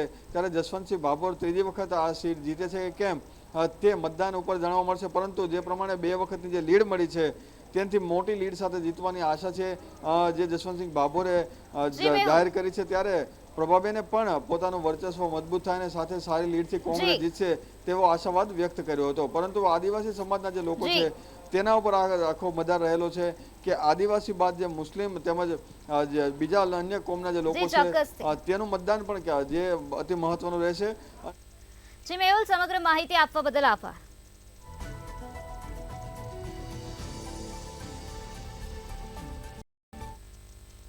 હવે ભાવનગરની વાત કરીએ તો ભાવનગરમાં આપમાંથી ઉમેશ મકવાણાને મેદાનમાં ઉતારવામાં આવ્યા છે. તો ભાજપમાંથી નીમુબેન બાંભણિયાને મેદાનમાં ઉતારવામાં આવ્યા છે. આઝાદી પહેલા ગોહિલવાડ તરીકે ઓળખાતું ભાવનગર વિશાળ સ્ટેટ હતું. મહારાજા ભાવસિંહજીએ વર્ષ 1743માં વડવા ગામ નજીક ભાવનગરની સ્થાપના કરી. ત્યારે આઝાદી બાદ અખંડ ભારત માટે મહારાજા કૃષ્ણકુમાર સિંહજીએ સૌથી પહેલા પોતાનું ભાવનગર રાજ્ય સરદાર પટેલને સોંપ્યું હતું. તો ભાવનગરમાં ચૂંટણીને લઈને કેવો માહોલ છે તે અંગે વધુ માહિતી આપવા માટે આપણી સાથે સંવાદદાતા હિરેન ચૌહાણ જોડાઈ ગયા છે. જી હિરેન, ભાવનગરમાં આપ કે પછી ભાજપ કોણ જીતશે, કોણ બાજી મારશે? જે ચોક્કસ જણાવી દઉં તો ભાવનગરની જે સીટ છે એક તરફ ભાજપનો ગઢ ગણાય, કારણ કે 1996 થી સતત ભાવનગરમાં ભાજપની સીટ છે તે જીતતી આવી છે. તેમજ કહી શકાય કે ગઈ વખતની જે ચૂંટણી હતી લોકસભાની તેમાં પણ જે ભાજપના ઉમેદવાર હતા તે 4 થી 5 લાખની લીડે જીત્યા હતા. અને આ વખતે જે રીતના ભાજપે જે ફેરબદલો કર્યો છે, ભારતીબેન શિયાળની જગ્યાએ નીમુબેન બાંભણિયાને ટિકિટ આપી છે, જેમાં નીમુબેન બાંભણિયા એક ભાવનગરના સફળ મહિલા મેયર કરી શકાય, કારણ કે તેમને 2 વખત મેયર પદ અનુભવી ચૂકી છે. મેયર પદ ઉપર તેને કામ કર્યા છે. બીજી ભાવનગરની વાત કરીએ તો સતત કોંગ્રેસને 96 થી જે રીતના માત મળી રહી છે તેને લઈને આ વખતે તેને ઇન્ડિયા ગઠબંધન એટલે કે આમ આદમી પાર્ટીના જે ઉમેદવાર છે ઉમેશ મકવાણા તેમને મેદાને ઉતાર્યા છે. એટલે કે કહી શકાય કે એક જ સમાજના 2 લોકો આમને સામને લડી રહ્યા છે. ઘણા લોકોના એવા કારણ છે કે સમાજની એક જ સમાજના બે લોકો હોવાથી ઉમેદવાર હોવાથી ક્યાંક ને ક્યાંક ભાવનગરની સીટની ઉપર ઘણું નુકસાન ભાજપને થશે, પરંતુ વાસ્તવિકતા જે રીતના છે કે ભાજપના જે ઉમેદવાર છે જી. તે તટસ્થ હોવાથી અને ઉમેદવાર જે નીમુબેન બાંભણિયા છે તે અતિ લોકપ્રિય હોવાથી જે રીતના વાત લોકો જે મતદાતાઓ છે તેમનું માનવું છે કે નીમુબેન 5 લાખ કરતા પણ વધારે લીડથી ભાવનગરથી સીટ ઉપરથી જીતી શકે તેમ છે, કારણ કે જે રીતના આમ આદમી પાર્ટી જે નવી પાર્ટી છે ને તેનો ઉમેદવાર જે ઉમેશ મકવાણા છે તે ભાવનગરમાંથી લડી રહ્યા છે, પરંતુ જે નીમુબેન બાંભણિયા અગાઉ તો ભાવનગરની જે કોર્પોરેટરની સીટ ઉપર મોટી લીડે જીતી રહ્યા છે અને 2 વખત તે મેયર પદ પણ ભોગવી ચુક્યા છે, અને જે રીતના ભાજપનો ગઢ ભાવનગર છે ત્યારે ચોક્કસ કહી શકાય કે આ વખતે પણ ક્યાંક ને ક્યાંક નીમુબેન બાંભણિયા છે તે મોટી લીડે ભાવનગરમાંથી જીતવાની શક્યતા છે. જી હિરેન, સમગ્ર માહિતી આપવા બદલ આભાર. તો જ રીતે અમારા સંવાદદાતાએ જણાવ્યું કે ભાજપમાંથી નીમુબેન બાંભણિયાને મેદાનમાં ઉતારવામાં આવ્યા છે અને ભાજપ જીતવાની શક્યતા અમારા સંવાદદાતા દ્વારા વ્યક્ત કરવામાં આવી છે. તો 1989 સુધી ભાવનગરમાં કોંગ્રેસ તેમજ અન્ય પક્ષોનું વર્ચસ્વ હતું, પરંતુ 1991 થી ભાવનગરની પ્રજાએ ભાજપને સાથ આપ્યો છે. આ બેઠક પર સૌથી વધુ અંદાજે 2.95 લાખ કોડી મતદારો છે.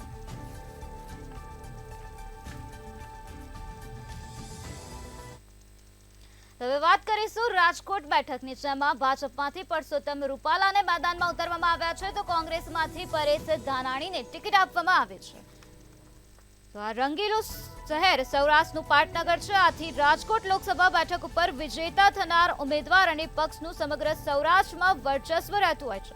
જોકે આ લોકસભા મતક્ષેત્રમાં ભાજપનો દબદબો રહ્યો છે. રાજકોટ ઉપરાંત મોરબી જિલ્લાના કેટલાક વિસ્તારોનો રાજકોટ લોકસભામાં સમાવેશ થાય છે. રાજકોટમાં લોકસભાની ચૂંટણીને લઈને કેવો માહોલ જોવા મળી રહ્યો છે તેને અંગે વધુ માહિતી આપવા માટે આપણી સાથે સંવાદદાતા ધ્રુવ કુંડલ જોડાઈ ગયા છે. જી ધ્રુવ, રાજકોટમાં ભાજપ બાજી મારશે કે કોંગ્રેસ બાજી મારશે, શું લાગી રહ્યું છે? ચોક્કસથી રાજકોટની વાત કરવામાં આવે તો રાજકોટમાં એડી ચોટીનો જે દાવ છે તે બંને પક્ષો લગાડી રહ્યા છે. એક બાજુ પરસોત્તમ રૂપાલા છે કે જે ભાજપ તરફથી આવી રહ્યા છે, ત્યારે બીજી તરફ પરેશ ધાનાણી છે તે પણ ક્યાંક એડી ચોટીનો જે દાવ છે તે લગાડી રહ્યા છે. આ બંને ઉમેદવાર છે તે રાજકોટ માટે આયાતી ઉમેદવાર છે, એટલે કે અમરેલીથી તેઓ આવ્યા છે, પણ ચોક્કસથી કહી શકાય કે બંને પક્ષ તરફથી અત્યારે ખૂબ જ એક ખરાખરીનો જંગ છે તે ક્યાંક લાગ્યો છે. આમ તો રાજકોટ છે તે ભાજપનો ગઢ માનવામાં આવે છે, અને ખાસ રાજકોટમાં 3 જે સમાજ છે તેમનું જે વર્ચસ્વ છે તે ખૂબ જ છે. લેવા પાટીદાર સમાજ, કડવા પાટીદાર સમાજ અને કોળી સમાજ આ મહત્વપૂર્ણ ભૂમિકા છે તે ભજવે છે. ખાસ તો 1996 થી આ જે રાજકોટની જે સીટ છે તે ભાજપના હાથમાં આવે છે, એટલે કે 96 થી લઈને 2004 સુધી વલ્લભ કથિરિયા કે જે પોતે લેવા પાટીદાર સમાજથી આવે છે, તેમના કહી શકાય કે તેઓ રાજકોટની સીટથી ક્યાંક ચૂંટાયા હતા અને અટલ બિહારી વાજપેયીની સરકારમાં તે મંત્રી પણ રહી ચૂક્યા છે. ત્યારબાદ કહી શકાય કે કુંવરજી બાવળિયા કે જે પોતે કોંગ્રેસથી આવે છે, તે 2009 થી 2014 સુધી રહ્યા હતા. ત્યારે કંઈક સમીકરણ કંઈક જુદા જ હતા. કુંવરજી બાવળિયા સામે કડવા પાટીદાર ઉમેદવાર કિરણ પટેલ હતા, એટલે કે ચોક્કસથી ત્યારનું સમીકરણ ક્યાંક અલગ રચાયું હતું, અને એવું કહેવાય છે કે ભાજપના કેટલાક નેતાઓ છે તેઓએ કિરણ પટેલને હરાવવા માટે કોંગ્રેસની મદદ કરી હતી. આ એક મોટો એક કહી શકાય કે એક ત્યારે એક સમીકરણ એ રચાયું હતું. 2014 થી 2019 સુધી મોહન કુંડારિયા કે જે પોતે કડવા પાટીદાર સમાજથી આવે છે, મોરબીથી આવે છે, તેઓને નરેન્દ્ર મોદીની સરકારમાં સ્થાન મળ્યું. તેઓ સાંસદ રહ્યા 2019 સુધી, અને હવે કહી શકાય કે પરસોત્તમ રૂપાલા છે તે પોતે કડવા પાટીદાર સમાજથી આવે છે, તે અત્યારે ચૂંટણી લડી રહ્યા છે. તેમની સામે અમરેલીથી પરેશ ધાનાણી કે જે કોંગ્રેસથી લડી રહ્યા છે, તે લેવા પાટીદાર સમાજથી આવે છે. એટલે કહી શકાય કે લેવા અને કડવા પાટીદાર સમાજ વચ્ચે કહી શકાય કે હાલ અત્યારે એક જંગ ક્યાંક લાગી રહ્યું છે કે ત્યારે હવે આ જે સીટમાં કોણ જીતશે એ હવે ક્યાંક મતદારો જ નક્કી કરશે, કારણ કે આ મતદાનમાં કહી શકાય કે સૌરાષ્ટ્ર એક પાટનગર છે અને ખૂબ જ મહત્વપૂર્ણ સીટ છે રાજકોટ, અને આના જ કારણે કહી શકાય કે આ બંને પક્ષો છે તે ક્યાંક એડી ચોટીનો જે દાવ છે તે લગાડી રહ્યા છે. એક બાજુ પરસોત્તમ રૂપાલા છે, ત્યારે બીજી બાજુ પરેશ ધાનાણી છે. ચિત્રો સમગ્ર માહિતી આપવા બદલ આભાર. બંને પાર્ટીઓ પોતાની એડી ચોટીનું જોર લગાવી રહી છે. પરસોત્તમ રૂપાલા પણ પ્રચંડ પ્રચાર કરી રહ્યા છે, ત્યારે આ સાથે પરેશ ધાનાણીનો પણ પ્રચંડ પ્રચાર જોવા મળી રહ્યો છે. રાજકોટમાં ભાજપમાંથી પરસોત્તમ રૂપાલાને ટિકિટ આપવામાં આવી અને કોંગ્રેસમાંથી પરેશ ધાનાણીને ટિકિટ આપવામાં આવી.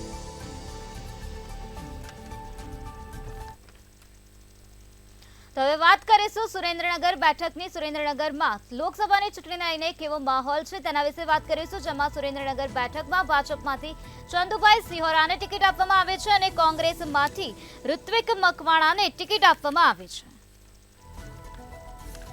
તો ચંદુભાઈ સિહોરા ભાજપમાંથી મેદાનમાં છે અને ઋત્વિક મકવાણા કોંગ્રેસમાંથી મેદાનમાં છે. તો આ લોકસભા બેઠક પર કોળી મતદારોનું પ્રભુત્વ જોવા મળે છે. છેલ્લી 5 ટર્મમાં 2 વખત કોંગ્રેસ અને 3 વખત ભાજપના ઉમેદવારની અહીં જીત થઈ છે.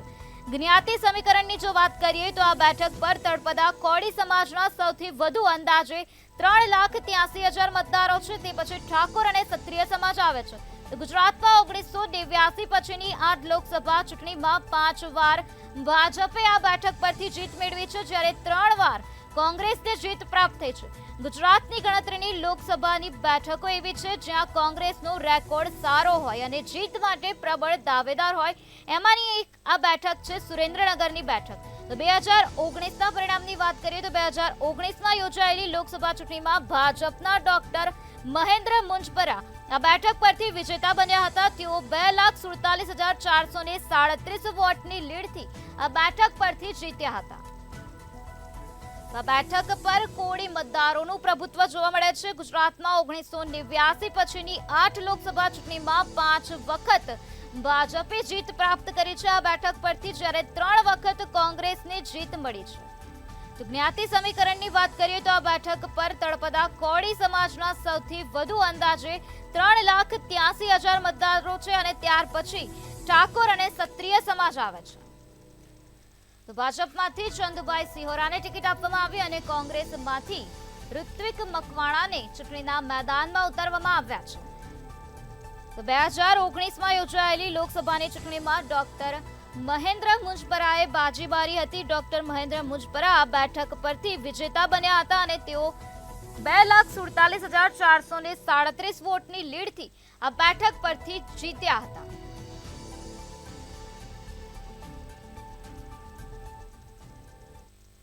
હવે એક નજર કરીશું જ્ઞાતિના સમીકરણ પર, જ્ઞાતિ જાતિના સમીકરણ પર. તો ભાજપમાં ઓબીસી, પાટીદાર, એસટી, બ્રાહ્મણ, વણિક અને પાટીલ અને એસટી. તો ભાજપમાં ઓબીસીની 10 સીટ, કોંગ્રેસની ઓબીસીમાં 9 સીટ, પાટીદારની 6 સીટ, પાટીદારની કોંગ્રેસમાં 6 સીટ. તો એસટીની વાત કરીએ તો ભાજપમાં 5 સીટ અને એસટીની કોંગ્રેસમાં 6 સીટ છે. બ્રાહ્મણની 1 સીટ છે ભાજપમાં, તો એસસીની 2 સીટ છે કોંગ્રેસમાં. વણિક સમાજની વાત કરીએ તો વણિકની 1 સીટ ભાજપમાં જોવા મળી રહી છે. આ સાથે પેટા જ્ઞાતિ સમીકરણની વાત કરીએ તો કચ્છમાં કુલ 1 સીટ જોવા મળી રહી છે. તો પેટા જ્ઞાતિ એસસીની કુલ 1 સીટ. તો સૌરાષ્ટ્રમાં 7 સીટ, પાટીદાર લેઉવાની 4 સીટ. ઉત્તર ગુજરાતમાં 5 સીટ, 7 સીટ અને 7 સીટ જોવા મળી રહી છે. તો મધ્ય ગુજરાતમાં કુલ 8 સીટ જોવા મળી રહી છે, જેમાં પેટા જ્ઞાતિમાં ઓબીસી, એસટી, એસસી, ક્ષત્રિય અને ગુર્જર જાતિનો સમાવેશ થાય છે, જેમાં ઓબીસીની 3 સીટ, એસટીની 2 સીટ, એસસીની 1 સીટ, ક્ષત્રિયની 1 સીટ અને ગુર્જરની 1 સીટ જોવા મળી રહી છે. કોંગ્રેસમાં દક્ષિણ ગુજરાતના વિસ્તારની વાત કરીએ તો જેમાં કુલ 5 સીટ છે, જેમાં પેટા જ્ઞાતિની વાત કરવામાં આવે તો એસટીની 3 સીટ, લેઉવા પટેલની 1 સીટ જોવા મળે છે. ભાજપની વાત કરીએ તો ભાજપમાં કચ્છ વિસ્તારમાં કુલ 1 સીટ, પેટા જ્ઞાતિની વાત કરીએ તો એસટીની 1 સીટ, સૌરાષ્ટ્રમાં 7 સીટ, પાટીદારની 3 સીટ, ઉત્તર ગુજરાતમાં 5 સીટ, ઓબીસીમાં 3 સીટ. ભાજપમાં મધ્ય ગુજરાત વિસ્તારની વાત કરીએ તો તેમાં 8 સીટ જોવા મળે છે, જેમાં પેટા જ્ઞાતિ ઓબીસી, એસસી, એસટી, બ્રાહ્મણ અને પાટીદારનો સમાવેશ થાય છે. ઓબીસીમાં 3 સીટ જોવા મળે છે, એસટીમાં 2, એસસીમાં 1 સીટ જોવા મળે છે. દક્ષિણ ગુજરાતમાં ભાજપમાં કુલ 5 સીટ જોવા મળી રહી છે. પેટા જ્ઞાતિમાં એસટીમાં 3 સીટ, ઓબીસીમાં 1 સીટ અને પાટીલ સવર્ણમાં 1 સીટ જોવા મળે છે. હવે વાત કરીશું જૂનાગઢ બેઠકની કે ત્યાં કોનો ગઢ જામશે. તો જૂનાગઢમાં ભાજપમાં રાજેશ ચુડાસમાને ટિકિટ આપવામાં આવે છે તો કોંગ્રેસમાંથી હીરાભાઈ જોટવાને ટિકિટ આપવામાં આવે છે. તો જૂનાગઢમાં ભાજપમાંથી રાજેશ ચુડાસમાને મેદાનમાં ઉતારવામાં આવ્યા અને તેમની સામે હીરાભાઈ જોટવા મેદાનમાં છે. તો જૂનાગઢમાં ચૂંટણીના માહોલ વિશે વધુ માહિતી આપવા માટે આપણી સાથે સંવાદદાતા અમર બખાઈ જોડાઈ ગયા છે. જે અમર, ચૂંટણીને લઈને જૂનાગઢમાં કેવો માહોલ? જી ચોક્કસ કે જે રીતે ચૂંટણીના જે પ્રચારના પડઘમ છે કે હવે 6 વાગે શાંત થશે અને માહોલની વાત કરવામાં આવે તો બંને પક્ષો દ્વારા એટીચોટીનો જોર લગાડવામાં આવી રહ્યો છે અને બંને પક્ષો દ્વારા જોરશોરથી છે તે પ્રચાર કરવામાં આવી રહ્યો હતો. આજે ચૂંટણીના પ્રચારના જે પડઘમ છે તે શાંત થશે અને જેને લઈને હવે આગામી 7 તારીખ એટલે કે 2 દિવસ બાદ જે મતદાન છે જેને લઈને હવે જે મતદારો છે તે પોતાનો મિજાજ છે તે મતદાન મથકની અંદર બતાવશે. એટલે ચોક્કસથી કહી શકાય. બીજી તરફ રાજેશ ચુડાસમા જે ભાજપમાંથી ત્રીજી વખત સાંસદ લોકસભાની ચૂંટણી છે તે લડી રહ્યા છે, 2 વખત સાંસદ રહી ચૂક્યા છે અને આ ત્રીજી ટર્મ છે તેમની. બીજી તરફ હીરા જોટવા જે કોંગ્રેસમાંથી જેમને મેદાને ઉતાર્યા છે જૂનાગઢ લોકસભા બેઠક, હીરા જોટવાની વાત કરવામાં આવે તો હીરા જોટવા છે તે ગીર સોમનાથના ચુકાસી ગામની અંદર પહેલે એટલે કે યુવાનીની અંદર તે સરપંચ રહી ચૂક્યા છે અને પહેલેથી જ તે કોંગ્રેસી છે અને સામાજિક કાર્યકર તરીકે પણ ઓળખાય છે. બીજી તરફ શૈક્ષણિક સંસ્થા સાથે પણ જોડાયેલા છે અને હીરા જોટવા છે તે કોંગ્રેસના પાયાના પથ્થર પણ ગણી શકાય છે અને અનેક 2022 ની અંદર જે વિધાનસભાની ચૂંટણી હતી તેમાં કેશોદની જે બેઠક છે વિધાનસભાની ત્યાંથી તે લડ્યા હતા અને દેવા માલમની સામે તેમનો પરાજય થયો હતો. એટલે ચોક્કસથી કહી શકાય કે હીરા જોટવા જે કોંગ્રેસમાંથી આવે છે અને તેમનું વ્યક્તિત્વ અને પ્રભુત્વ પણ સારું છે તેવું હાલ. જી અમર, સમગ્ર માહિતી આપવા બદલ આભાર.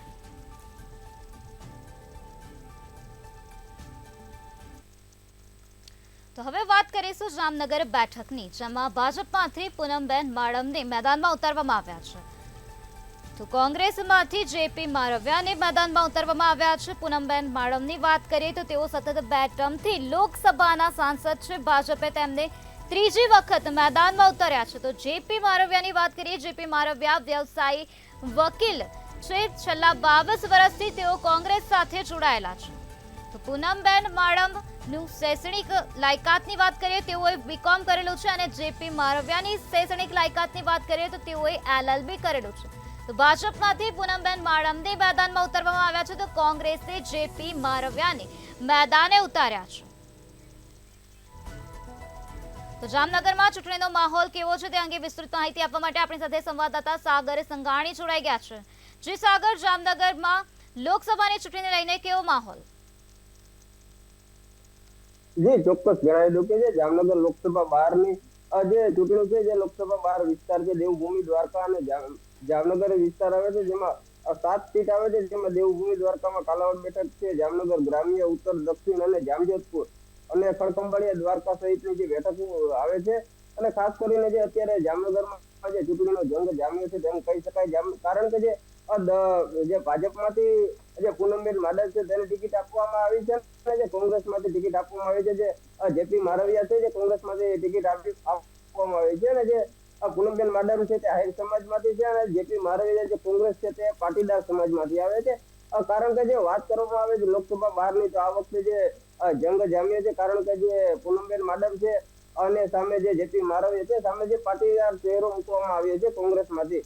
કારણ કે દર વખતે જે ચૂંટણીનો માહોલ હોય છે કંઈક અલગ જ હોય છે અને આ વખતે જે ચૂંટણીનો માહોલ છે તે પણ કંઈક અલગ જોવા મળ્યું છે. કારણ કે એક સમજ ક્ષત્રિય આંદોલન પણ ચાલી રહ્યું છે અને બીજી તરફ જે પાટીદાર ચહેરો છે તેમના સમર્થનમાં પણ જે જોડાવા જઈ રહ્યા છે. કારણ કે ક્યાંક ને ક્યાંક જે રાજકોટમાં જે રૂપાલા સાહેબનો જે વિરોધ થયો હતો તેને લઈને જે ટિકિટ રદ કરવામાં નથી આવી ને તે ટિકિટ રદ કરવાના કારણે સમગ્ર ગુજરાતના ક્ષત્રિય સમાજ છે જે ઉગ્ર રોષ પણ દાખવી રહ્યા છે અને તેનો ઉગ્ર રોષ જામનગરમાં પણ જે જોવા મળી રહ્યો છે. કારણ કે જે ક્ષત્રિય સમાજ છે તે ક્યાંક ને ક્યાંક વિરોધ પણ કરતા હોય છે ભાજપના ટિકિટ ન કાપવાના કારણે અને તે સમર્થન જે કોંગ્રેસમાં પણ ક્યાંક ને ક્યાંક જોવા મળ્યું છે. જે ગત જે છે રાત્રિના સમયે જે કાલે મહાક્ષત્રિય સંમેલન પણ યોજાયું હતું તેના આજે સમર્થન બહુ મોટું મળી રહ્યું તે પણ જોવા મળી રહ્યું છે. કારણ કે જે ભાજપના ઉમેદવાર પૂનમબેન માડમ છે તેને પણ સમર્થન જે છે તે જોવા પણ મળી રહ્યું છે. કારણ કે જે ચૂંટણીનો જંગ બંને પક્ષ ટક્કર આપી તેવું લાગી રહ્યું છે. જી સાગર, તો સાગર, સમગ્ર માહિતી આપવા બદલ આભાર.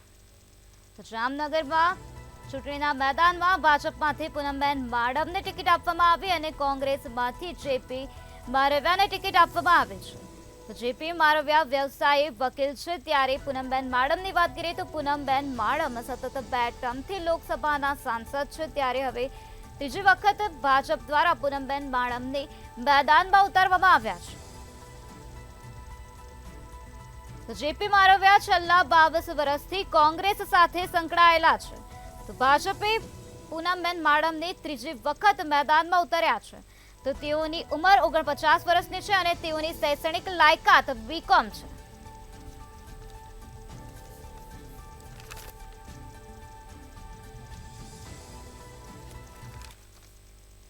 હવે વાત કરીશું અમરેલી બેઠકની કે ત્યાં ચૂંટણીને લઈને કેવો માહોલ છે. અમરેલીમાં ભાજપ દ્વારા ભરત સુતરિયાને ટિકિટ આપવામાં આવી છે, તો કોંગ્રેસ દ્વારા જેનીબેન ઠુમ્મરને ટિકિટ આપવામાં આવી છે.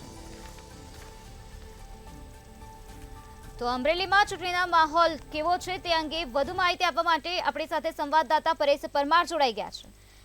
જી પરેશ, અમરેલીમાં લોકસભાની ચૂંટણીને લઈને કેવો જંગ જોવા મળી રહ્યો છે? જી બિલકુલ, અમરેલી જિલ્લાની અંદર હાલ અત્યારે કોંગ્રેસના અને ભાજપના ઉમેદવારો દ્વારા જે અમરેલી જિલ્લાની જે લોકસભા છે, લોકસભાના અમરેલી જિલ્લાની 5 વિધાનસભા છે અને ભાવનગરની 2 વિધાનસભા, કોંગ્રેસ દ્વારા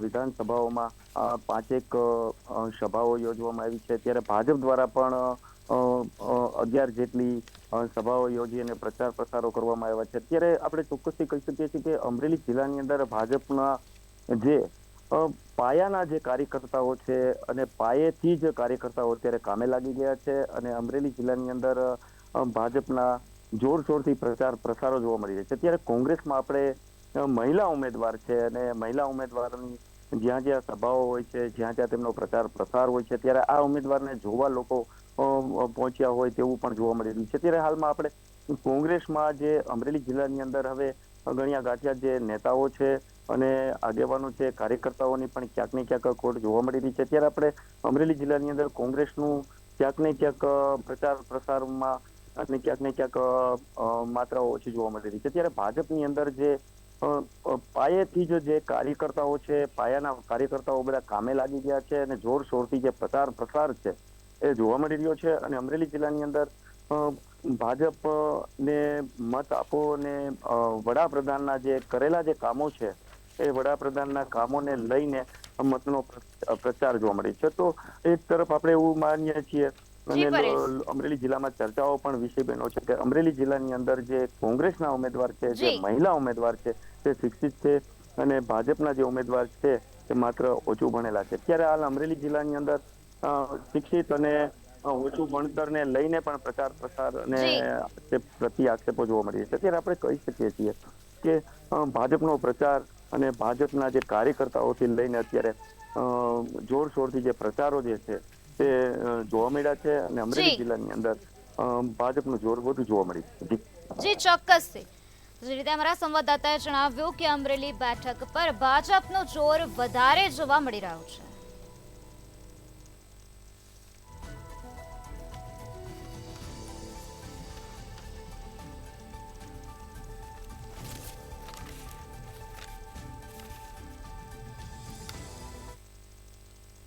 તો હવે વાત કરીશું પોરબંદર બેઠકની, જેમાં ભાજપ દ્વારા મનસુખ માંડવિયાને મેદાનમાં ઉતારવામાં આવ્યા છે અને કોંગ્રેસ દ્વારા લલિત વસોયાને ટિકિટ આપવામાં આવે છે.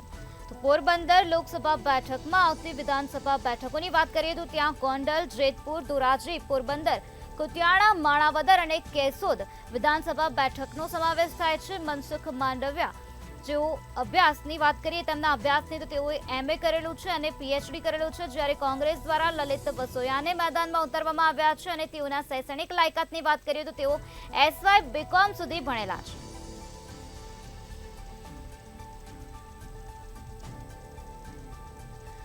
તો બીજી તરફ પોરબંદરમાં પેટા ચૂંટણી પણ છે અને તેના પર જંગ જામ્યો છે, જેમાં પોરબંદરમાં વિધાનસભાની પેટા ચૂંટણીમાં ભાજપ દ્વારા અર્જુન મોઢવાડિયાને મેદાનમાં ઉતારવામાં આવ્યા, તો કોંગ્રેસ દ્વારા રાજુ ઓડેદરાને મેદાનમાં ઉતારવામાં આવ્યા છે.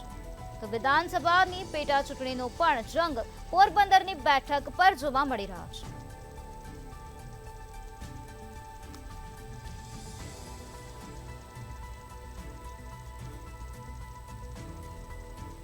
તો લોકસભા બેઠક પોરબંદરની અને વિધાનસભા પેટા ચૂંટણી છે પોરબંદરની છે તે અંગે વિસ્તૃત માહિતી આપવા માટે આપણી સાથે જોડાઈ ગયા છે અનિતા પરમાર.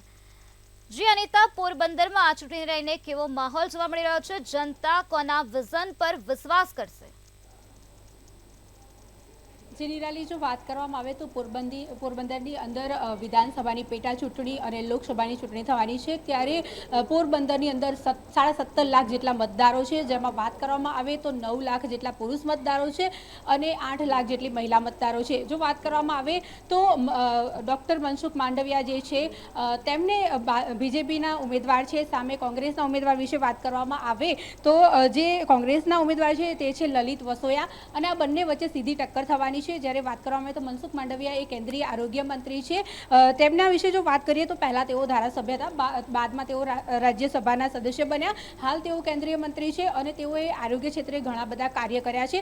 જો વાત કરવામાં આવે તો તેમની સામે જે ઉમેદવાર છે લલિત વસોયા, તેમની જો આપણે વાત કરીએ તો લલિત વસોયા જ્યારે પાટીદાર અનામત આંદોલન થયા ત્યારથી પાટીદારો તેમને બહુ સારી રીતે ઓળખે છે અને લલિત વસોયા જે છે તેમણે અને હાર્દિક પટેલ બંને ખૂબ સારા મિત્રો હતા. પરંતુ હાર્દિક પટેલ જે છે તેમણે કોંગ્રેસનો સાથ છોડી દીધો હતો અને બાદમાં તેઓ ભાજપમાં જોડાયા હતા. તેમણે કેસરીયો ધારણ કર્યો હતો. પરંતુ લલિત વસોયા જે છે તે ઘણા સમયથી કોંગ્રેસ સાથે જોડાયેલા છે અને કોંગ્રેસનો સાથ નથી છોડ્યો. જો આગળ વાત કરવામાં આવે તો લલિત વસોયાને બીજી વાર કોંગ્રેસે ઉતાર્યા છે, કારણ કે અગાઉ જ્યારે 2019માં લોકસભાની ચૂંટણી થઈ ત્યારે પણ તેમને ટિકિટ મળી હતી અને તેમની સામે રમેશ દડુક જે છે તેઓ 2.5 લાખ મતોથી જીત્યા હતા, જ્યારે 2,65,000 જેટલા મતોથી આ જે લલિત વસોયા છે તેમણે હાર્યા હતા. પરંતુ ફરી એકવાર કોંગ્રેસે તેમના ઉપર વિશ્વાસ મૂક્યો છે અને તેમને ફરીથી ઉમેદવાર બનાવ્યા છે. સામે જો આપણે વાત કરવામાં આવે તો જે વિધાનસભાની જે ચૂંટણી થવાની છે પેટા ચૂંટણી, એમાં જો વાત કરવામાં આવે તો અર્જુન મોઢવડિયાની સામે છે રાજુભાઈ ઓડેદરા. જો આપણે રાજુભાઈ ઓડેદરા વિશે વાત કરવામાં આવે તો કોંગ્રેસના એક મજબૂત નેતા આપણે તેમને કહી શકાય. ખૂબ જ સરળ સ્વભાવના છે અને ખેડૂત પરિવારમાંથી આવે છે. સાથે તેમણે ખેડૂતોને લગતા ઘણા પ્રશ્નો અને તેઓએ વાચા આપી છે. જો વાત કરવામાં આવે તો તેમની સામે અર્જુન મોઢવડિયા છે, જેમને કોઈ પણ જાતની કહેવાય છે કે ઓળખાણની જરૂર નથી. અર્જુન મોઢવડિયા પણ પહેલા કોંગ્રેસમાં હતા અને ત્યારબાદ તેમણે કોંગ્રેસનો સાથ છોડ્યો હતો અને ભાજપમાં તેઓ જોડાયા હતા. જી અનિતા, સમગ્ર માહિતી આપવા બદલ આભાર.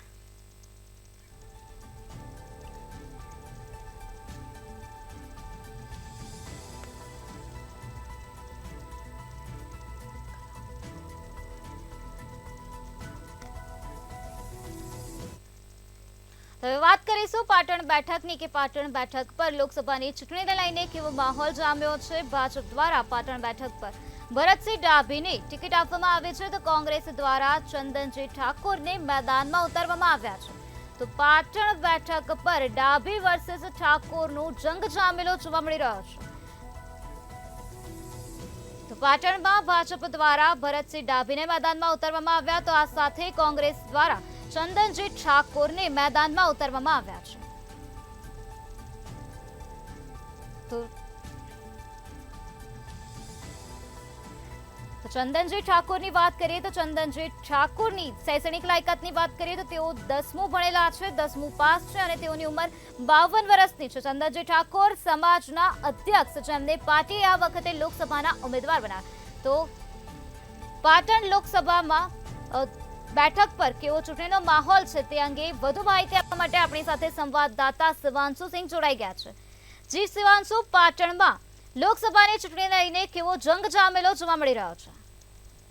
ચોક્કસ વાત કરવામાં આવે કે જ્યારે આઝાદીને 10 વર્ષ પછી જ્યારે પાટણમાં 1857માં પહેલી વખત જ્યારે ચૂંટણીનો માહોલ બન્યો ત્યારે કહી શકાય ઠાકોર સમાજનો પ્રભુત્વ જે છે પહેલાથી જ જોવા મળી રહ્યો હતો અને સાથે કહી શકાય જે રીતે અપક્ષના ઉમેદવાર તરીકે જે બહાદુરસિંહ લડ્યા હતા અને સાથે પ્રથમ વખત જીતીને લોકસભામાં સાથે દિલ્હી મોકલવામાં આવ્યા હતા અને ત્યારબાદ કહી શકાય કે 2 વખત લોકદળ પછી જે કહી શકાય 91 પછી જે રીતે ભારતીય જનતા પાર્ટીનો રાજ સામે આવ્યો અને ત્યારે પ્રધાનમંત્રી નરેન્દ્ર મોદી જે તે સમયે 2001માં મુખ્યમંત્રી બન્યા અને મુખ્યમંત્રી બન્યા પછી જ્યારે ભારતીય જનતા પાર્ટીનો રાજ સામે આવ્યો અને ત્યારથી કહી શકાય કે જે રીતે પાટણ બેઠકની જ્યારે આપણે વાત કરીએ તો પાટણમાં સૌથી વધારે કહી શકાય કે ઠાકોર સમાજનો પ્રભુત્વ જે છે સામે જોવા મળી રહ્યો છે.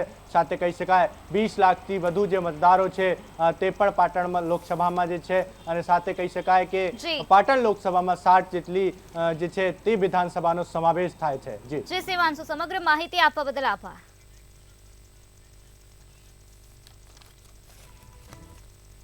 હવે વાત કરીશું પંચમહાલ બેઠકની કે ત્યાં લોકસભાની ચૂંટણીને લઈને કેવો માહોલ જોવા મળી રહ્યો છે, જેમાં ભાજપ દ્વારા રાજપાલસિંહ જાદવને મેદાનમાં ઉતારવામાં આવ્યા છે, તો કોંગ્રેસ દ્વારા ગુલાબસિંહ ચૌહાણને ટિકિટ આપવામાં આવે છે. તો પંચમહાલમાં ચૌહાણ વર્સેસ જાદવનો જંગ જોવા મળી રહ્યો છે. ભરતસિંહ ત્યારે પંચમહાલમાં ભાજપ વર્સેસ કોંગ્રેસનો જંગ જોવા મળી રહ્યો છે. પંચમહાલમાં ચૂંટણીને લઈને કેવો માહોલ છે તે અંગે વધુ માહિતી આપવા માટે આપણી સાથે સંવાદદાતા વિશાલ સોલંકી જોડાઈ ગયા છે. જી વિશાલ, પંચમહાલમાં ચૂંટણીને લઈને કેવો જંગ?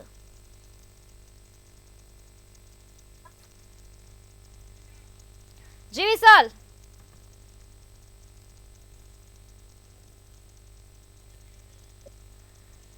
પંચમહાલમાં ભાજપમાંથી રાજપાલસિંહ જાદવને મેદાનમાં ઉતારવામાં આવ્યા અને આ સાથે કોંગ્રેસમાંથી ગુલાબસિંહ ચૌહાણને ટિકિટ આપવામાં આવી છે. રાજપાલસિંહ જાદવ જે ઓબીસી સમાજમાં એક યુવા નેતા તરીકેની છાપ લાંબા સમયથી ધરાવે છે અને તેઓ પાર્ટીમાં સતત કાર્યરત છે.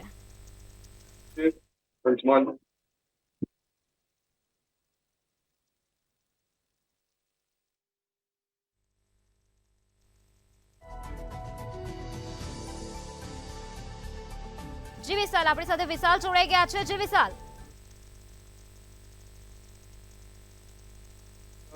ભાજપનું ગઢ છે. પંચમહાલ લોકસભાની અંદર પાછલા 5 ટર્મથી ભાજપના જ ઉમેદવાર લોકસભામાં ચૂંટાઈને જ આવે છે. જી વિશાલ, સમગ્ર માહિતી આપવા બદલ આભાર. પંચમહાલ લોકસભા બેઠક પર ભાજપ દ્વારા રાજપાલસિંહ જાદવને ટિકિટ આપવામાં આવી, જે ઓબીસી સમાજમાં એક યુવા નેતા તરીકેની છાપ ધરાવે છે અને તેઓ પાર્ટીમાં સતત કાર્યરત છે.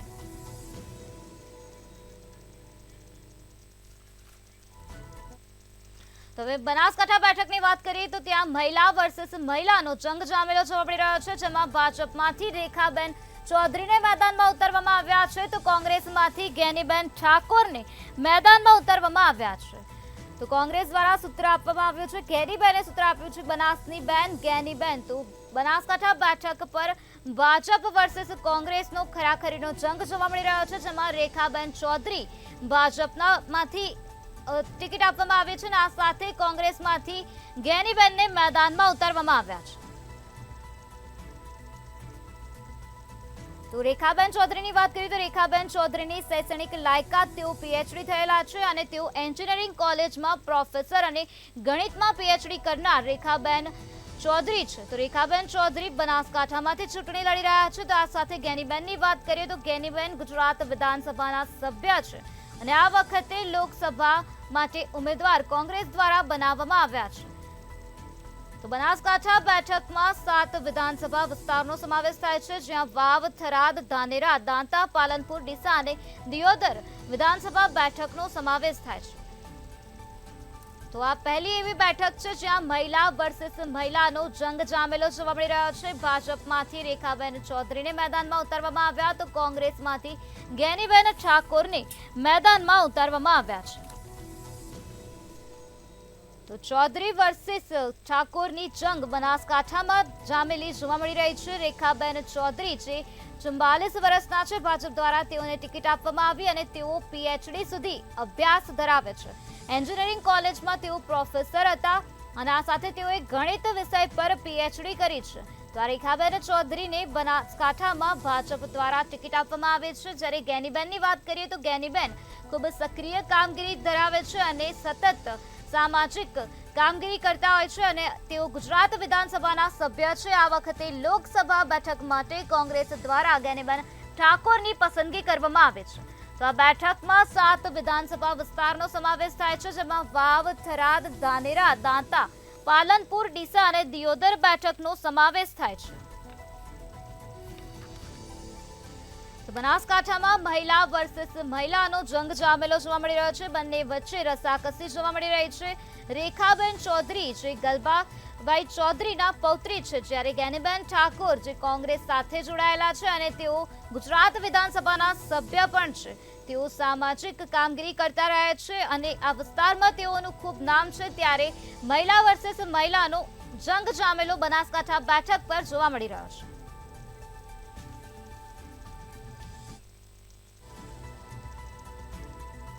હવે એક નજર કરીએ લોકસભા ચૂંટણીના પરિણામ પર. જે ગત લોકસભા ચૂંટણીના પરિણામ પર નજર કરીએ, જેમાં 2004ની લોકસભા ચૂંટણીના પરિણામની વાત કરીએ, જેમાં ભાજપને 14 સીટ મળી હતી, જ્યારે કોંગ્રેસને 12 સીટ મળી હતી. તો 2009ની અંદર ભાજપને લોકસભાની બેઠકમાંથી 15 બેઠક મળી હતી અને કોંગ્રેસને 11 બેઠક મળી હતી. તો 2014માં ભાજપને 26માંથી 26 સીટો મળી હતી અને 2019માં પણ ભાજપને 26 બેઠકમાંથી 26 બેઠક પ્રાપ્ત થઈ હતી.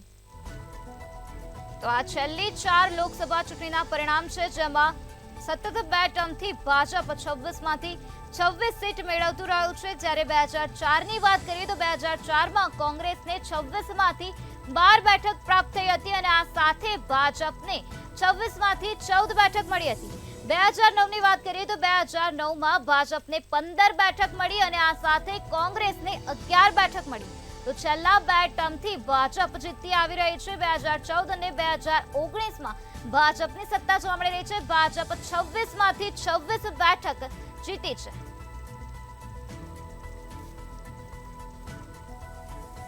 તો આ છેલ્લી 4 લોકસભા ચૂંટણીના પરિણામ છે. 2004, 2009, 2014 અને 2019. જેમાં 2014 અને 2019માં ભાજપની જંગી જીત જોવા મળી રહી છે. આપણે વાત કરી રહ્યા હતા બનાસકાંઠા બેઠકની, જ્યાં મહિલા વર્સિસ મહિલાનો જંગ જામેલો જોવા મળી રહ્યો છે. ચૌધરી વર્સિસ ઠાકોરનો જંગ જામ્યો છે.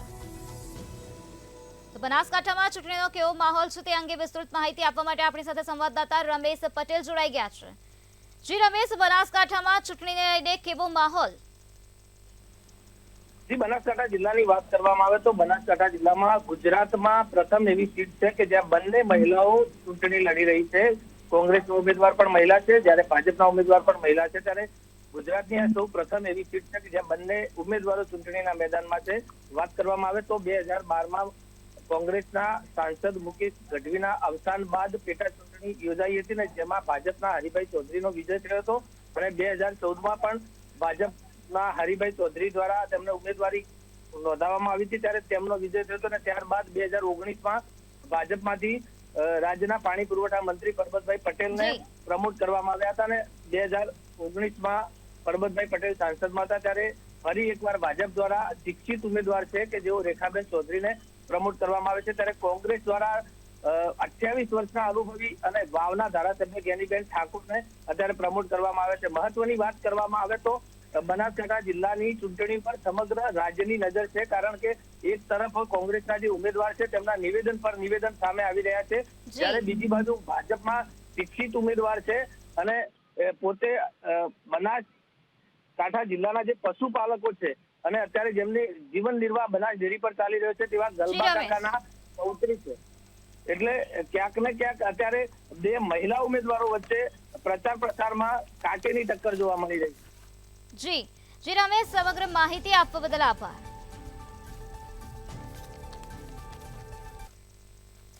તો વાત કરીશું અમદાવાદ પૂર્વ બેઠકની કે ત્યાં લોકસભાની ચૂંટણીને લઈને કેવો માહોલ છે, જેમાં ભાજપમાંથી હસમુખ પટેલને ટિકિટ આપવામાં આવે છે તો કોંગ્રેસમાંથી હિંમતસિંહ પટેલને ટિકિટ આપવામાં આવે છે. અમદાવાદ પૂર્વ વિસ્તારમાં લોકસભાની ચૂંટણીનો કેવો માહોલ છે તે અંગે વિસ્તૃત માહિતી આપવા માટે આપણી સાથે સંવાદદાતા સરફરાજ નાગોરી જોડાઈ ગયા છે. જી સરફરાજ, અમદાવાદમાં પૂર્વ લોકસભા બેઠક પર ચૂંટણીનો કેવો જંગ જામેલો જોવા મળી રહ્યો છે? જી સરફરાજ.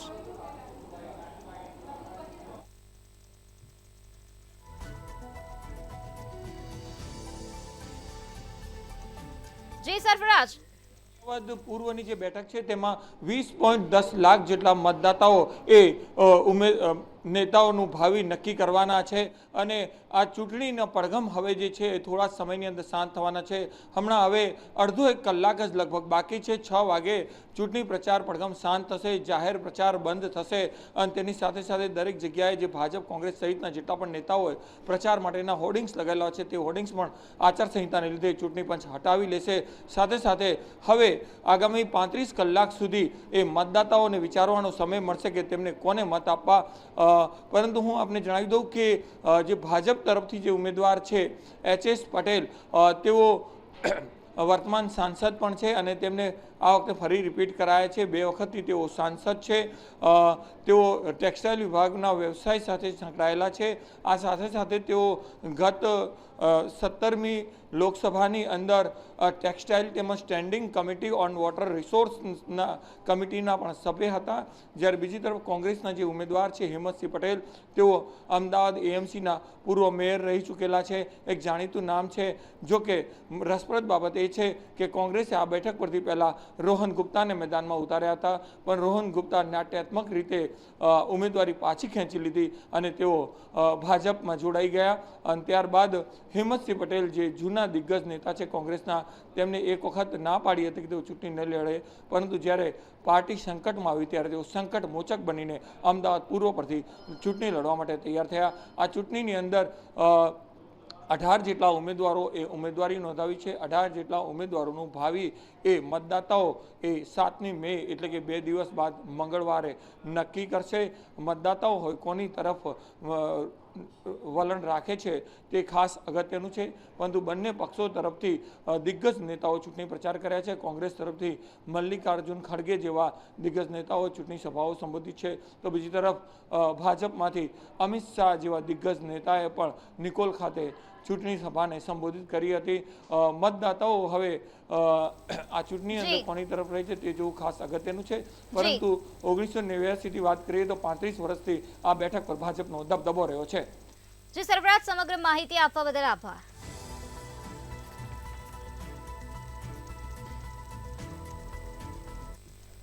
લોકસભા બેઠક પર ચર્ચા આગળ વધારીએ, જેમાં હવે વાત કરીશું અમદાવાદ પશ્ચિમ બેઠકની, જ્યાં લોકસભાની ચૂંટણીને લઈને કેવો માહોલ છે. તો ભાજપ દ્વારા દિનેશ મકવાણાને ટિકિટ આપવામાં આવી છે, તો કોંગ્રેસ દ્વારા ભરત મકવાણાને મેદાનમાં ઉતારવામાં આવ્યા છે. દિનેશ મકવાણાની શૈક્ષણિક લાયકાતની વાત કરીએ તો તેઓ LLB કરેલું છે અને આ સાથે ભરત મકવાણાએ પણ LLB કરેલું છે. તો મકવાણા વર્સિસ મકવાણાનો જંગ અમદાવાદની પશ્ચિમ બેઠક પર જોવા મળી રહ્યો છે. તો અમદાવાદ પશ્ચિમમાં શહેરની કુલ 7 વિધાનસભાનો સમાવેશ થાય છે. કોંગ્રેસનો દબદબો હટાવી ભાજપે પોતાનો ગઢ બનાવ્યો છે. તો અમદાવાદ પશ્ચિમ બેઠકમાં લોકસભાની ચૂંટણીનો કેવો માહોલ છે તે અંગે વધુ માહિતી આપવા માટે આપણી સાથે સંવાદદાતા રવિ ભાવસાર જોડાઈ ગયા છે. જી રવિ, અમદાવાદ પશ્ચિમ બેઠક પર જનતાનો કેવો મિજાજ જોવા મળી રહ્યો છે લોકસભાની ચૂંટણીને લઈને? બિલકુલથી જો વાત કરવામાં આવે તો અમદાવાદ પશ્ચિમની જે બેઠક છે એ એકદમ હાઈ પ્રોફાઇલ બેઠક કહી શકાય છે. કારણ કે અમદાવાદમાં જે 2 બેઠકો છે, અમદાવાદ પૂર્વ અને અમદાવાદ પશ્ચિમ, અમદાવાદ પશ્ચિમની અંદર 7 વિધાનસભાઓ છે. તે 7 વિધાનસભાઓના મતદારનો સમાવેશ છે, તે સમાવેશ અંદર થાય છે. એટલે કહી શકાય કે 17,82,000 જેટલા જે મતદારો છે તે મતદારોનો સમાવેશ છે તે અમદાવાદ પશ્ચિમની બેઠકમાં થાય છે.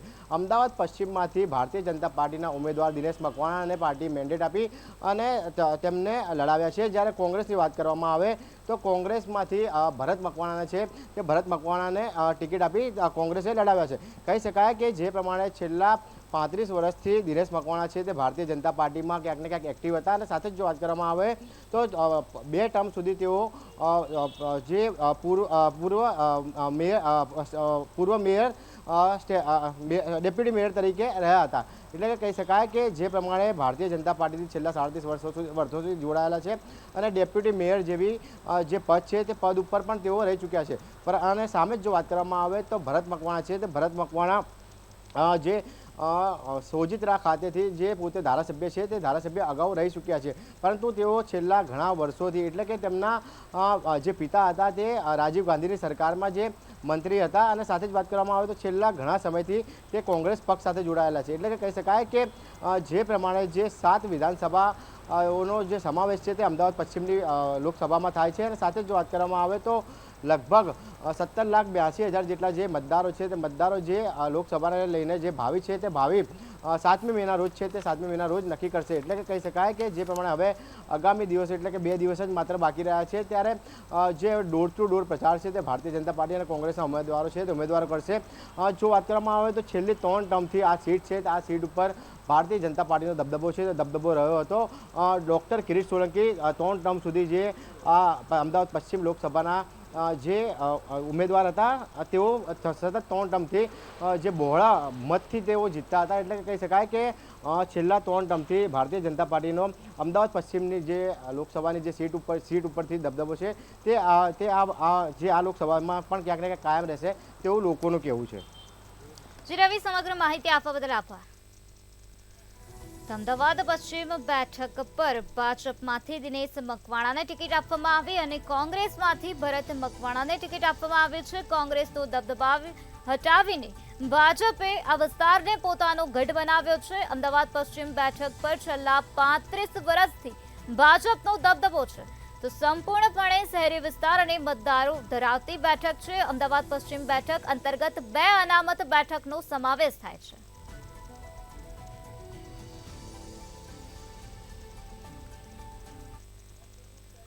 હવે સાબરકાંઠા બેઠકની વાત કરીએ તો સાબરકાંઠા બેઠકમાં લોકસભાની ચૂંટણી લઈને કેવો માહોલ છે તેને લઈને વાત કરીશું. જેમાં સાબરકાંઠામાં ભાજપમાંથી શોભના બારૈયાને ટિકિટ આપવામાં આવી છે અને કોંગ્રેસમાંથી ડોક્ટર તુષાર ચૌધરીને ટિકિટ આપવામાં આવી છે. તો સાબરકાંઠામાં બારૈયા વર્સિસ ચૌધરીનો જંગ જામેલો જોવા મળી રહ્યો છે. શોભનાબેન બારૈયા જેઓ વ્યવસાયની તેમની વાત કરીએ તો તેઓ શિક્ષિકા છે. સાબરકાંઠામાં લોકસભાની ચૂંટણીનો કેવો માહોલ છે તે અંગે વિસ્તૃત માહિતી આપવા માટે આપણી સાથે સંવાદદાતા સરફરાજ નાગોરી જોડાઈ ગયા છે. જે સરફરાજ, સાબરકાંઠા બેઠક પર ચૂંટણીનો કેવો માહોલ જામેલો જોવા મળી રહ્યો છે? જે નિશ્ચિતપણે આપણે જણાવી દઉં કે ઉત્તર ગુજરાતની એક મહત્વની ગણાતી બેઠકોમાંની એક એટલે સાબરકાંઠા લોકસભા બેઠક. આ લોકસભા બેઠક પર અગાઉ પણ અનેક વિવાદો થઈ ચૂક્યા હતા, કારણ કે અહીંથી ભાજપે વિરોધના લીધે ઉમેદવાર પણ બદલવો પડ્યો હતો. ત્યારે હવે ભાજપે આ બેઠક પરથી શોભનાબેન બારૈયાને મેદાનમાં ઉતાર્યા છે. તો બીજી તરફ કોંગ્રેસ તરફથી એ પૂર્વ મુખ્યમંત્રીના પુત્ર તુષાર ચૌધરી જે છે એ ચૂંટણી મેદાનમાં છે. અમરસિંહ ચૌધરીના તેઓ પુત્ર છે અને આ બેઠક પર ખૂબ જ રસાકસીનો માહોલ જામવાની શક્યતા છે, કારણ કે એક તરફ ભાજપમાંથી જે બળવો થયો હતો તેને લઈને કોઈ નારાજગીના સૂર ના ઉઠે, કોઈ આગેવાનો વિરોધમાં ના જાય તેને લઈને પણ ભાજપે ડેમેજ કંટ્રોલની રાજનીતિ અપનાવી હતી. તો બીજી તરફ જે કોંગ્રેસના જે ઉમેદવાર છે એ પણ એક દિગ્ગજ નેતાના પુત્ર છે અને પોતાની રીતે પણ એક સારું એવું વર્ચસ્વ ધરાવે છે. તેથી સાબરકાંઠાની બેઠક પર કોઈ જ પ્રકારના પ્રશ્નો ના ઊભા થાય તેને લઈને પણ બંને પક્ષોના રાજકીય આગેવાનો છે એ પૂરજોશમાં કાર્યવાહી કરી રહ્યા છે અને મતદાતાઓ હવે કોના પર પસંદગીનો કળશ ઉતારે છે તે 7મી મેના રોજ ખબર પડશે. પરંતુ અત્યારે હવે 6 વાગે જ્યારે ગણતરીનો સમય બાકી છે ત્યારે હવે ચૂંટણી પ્રચારનો પડઘમ શાંત થશે અને ત્યારબાદ મતદાતાઓને પોતાની રીતે વિચારવાનો સમય મળશે કે 7મી મે તો હોય કોની તરફ મતદાન કરવું. જી સરફરાજ, સમગ્ર માહિતી આપવા બદલ આભાર.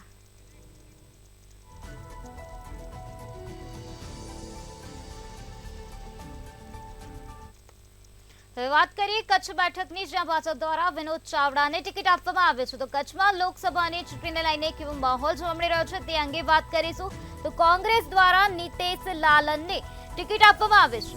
તો વિનોદ ચાવડા સતત 2 ટર્મથી લોકસભાના સાંસદ છે, જ્યારે ત્રીજી વખત ભાજપ તરફથી તેઓ ચૂંટણી લડી રહ્યા છે. તો નિલેશ લાલન કચ્છ જિલ્લાના પૂર્વ વિસ્તારના મુખ્ય યુવા ચહેરો છે, તેની સાથે વેપારીઓ પણ છે.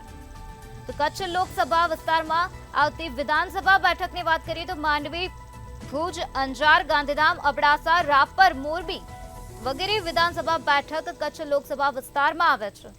તો ભાજપમાંથી વિનોદ ચાવડાને ટિકિટ આપવામાં આવી અને આ સાથે કોંગ્રેસમાંથી નીતેશ લાલનને મેદાનમાં ઉતારવામાં આવ્યા છે. વિનોદ ચાવડાની શૈક્ષણિક લાયકાતની વાત કરીએ તો તેઓ પોસ્ટ ગ્રેજ્યુએટ છે. તેઓની ઉંમર 45 વર્ષની છે અને આ સાથે નીતેશ લાલનની વાત કરીએ તો તેઓની ઉંમર 30 વર્ષની છે.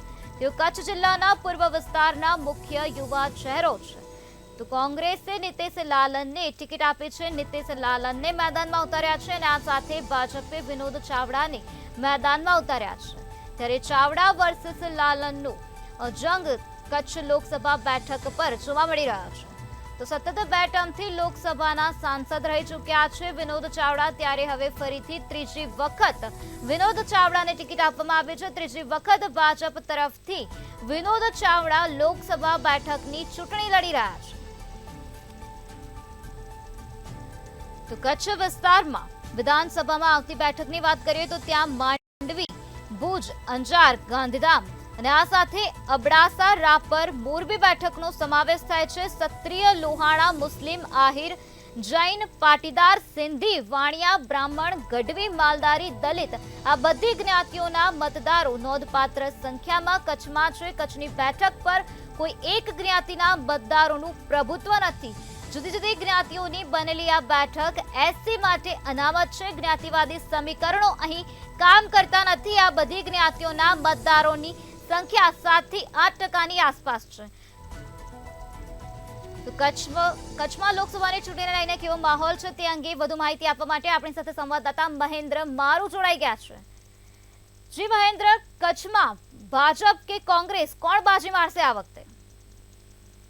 હજી ચોક્કસ કહી શકાય કે હાલ કચ્છમાં છે કે ભાજપનું પડવું ભારે છે. કારણ કે જે રીતના વાત કરવામાં આવે તો 1996 થી જે રીતના કચ્છ મોરબી લોકસભા બેઠક છે તે ભાજપનું ગઢ રહ્યું છે. કારણ કે 1996માં પ્રથમ વખત પુષ્પદાન ગઢી છે તે ભાજપમાંથી જીત્યા હતા. ત્યારથી સતત અત્યાર સુધી એટલે કે 7 ટર્મ સુધી ભાજપ છે તે અત્યારે કચ્છ લોકસભાની બેઠક છે તેના પર બાજી મારતું આવ્યું છે. હાલ કચ્છ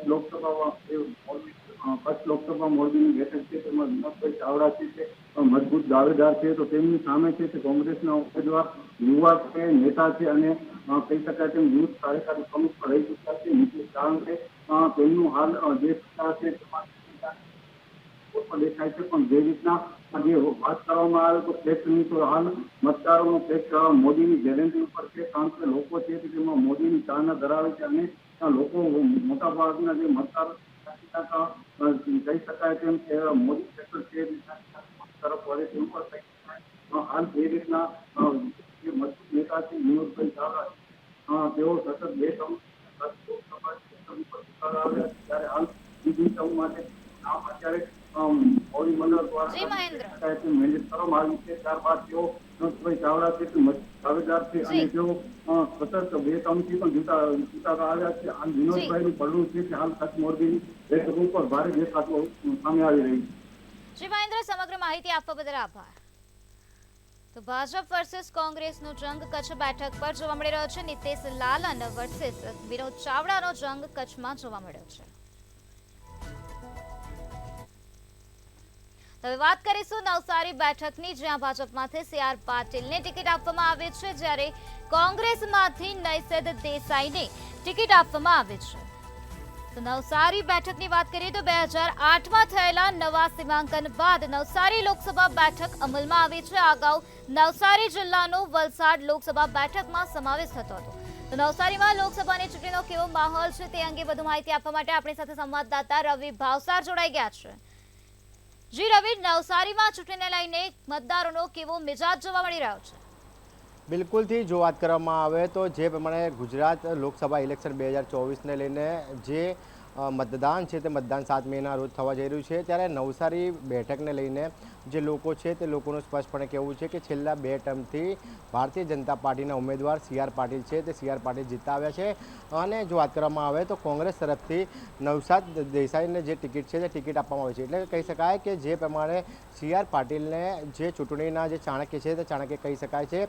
જે પ્રમાણે CR પાટીલની જે કામગીરી કરવાની જે ટેકનિક છે તેમાં માઇક્રો બૂથ લેવલ સુધી તેઓ પોતે પોતાના જે મતદારો સુધી પહોંચતા હોય છે અને ક્યાંક ને ક્યાંક તેના કારણે તેઓ જંગી લીડથી જીતતા હોય છે. જો વાત કરવામાં આવે તો ગત 2 ટર્મમાં પણ CR પાટીલ 6 લાખ કરતાં પણ વધારે જે મતોથી જીત્યા હતા અને ક્યાંક ને ક્યાંક જે પ્રમાણે CR પાટીલ હાલમાં ગુજરાત ભારતીય જનતા પાર્ટીના પ્રદેશ પ્રમુખ પણ છે અને તેમના શિરે લોકસભાની જે 25 જે સીટો છે તે 25 સીટો 5 લાખ કરતાં પણ જે વધારે મતથી જે જીતવાનો જે સંકલ્પ છે તેમણે કર્યો હતો. પરંતુ તેમની પોતાની સીટ છે, તેમની પોતાની સીટમાં પણ તેઓ દર વખતે જ્યારે લોકસભા ઇલેક્શનનું જ્યારે રિઝલ્ટ જાહેર થતું હોય છે ત્યારે 5 લાખ કરતાં પણ વધારે મતોથી તેઓ જીતતા હોય છે. એટલે કહી શકાય કે જે પ્રમાણે CR પાટીલનું જે માઇક્રો લેવલનું જે પ્લાનિંગ હોય છે તેને લઈને ક્યાંક ને ક્યાંક જે બૂથ છે તે બૂથ લેવલનું પણ જે પ્લાનિંગ છે તે પ્લાનિંગ CR પાટીલ દ્વારા કરવામાં આવતું હોય છે અને લોકોનો સ્પષ્ટપણે કહેવું છે કે જે પ્રમાણે ભારતીય જનતા પાર્ટી વિકાસના કામો કરી રહી છે આગામી સમયમાં પણ નવસારીમાં ભારતીય જનતા પાર્ટી છે ક્યાંક ને ક્યાંક આગળ નીકળે તેવી સંભાવનાઓ રહેલી છે. શ્રી રવિ, સમગ્ર માહિતી આપવા બદલ આભાર. તો નવસારી બેઠક પર ભાજપ જીતશે તેવી શક્યતા અમારા સંવાદદાતા દ્વારા વ્યક્ત કરવામાં આવી છે. તો આ બેઠકમાં આવતા મત વિસ્તારની વાત કરીએ તો લિંબાયત, ઉધના, મચુરા, 84, જલાલપુર, નવસારી અને ગણદેવી છે. નવસારી લોકસભા બેઠક પર CR પાટીલ વર્સિસ નૈસદ દેસાઈનો જંગ જામેલો જોવા મળી રહ્યો છે. CR પાટીલને ભાજપ દ્વારા ટિકિટ આપવામાં આવી છે તો ગુજરાત પ્રદેશ પ્રમુખ અને સતત 3 ટર્મથી તેઓ સાંસદ રહ્યા છે. તો કોંગ્રેસ દ્વારા નૈસદ દેસાઈને મેદાનમાં ઉતારવામાં આવ્યા છે, જે પક્ષના વરિષ્ઠ પ્રવક્તા અને ઇન્ટુક પ્રેસિડેન્ટ તરીકે વર્ષો સુધી સેવારત રહ્યા.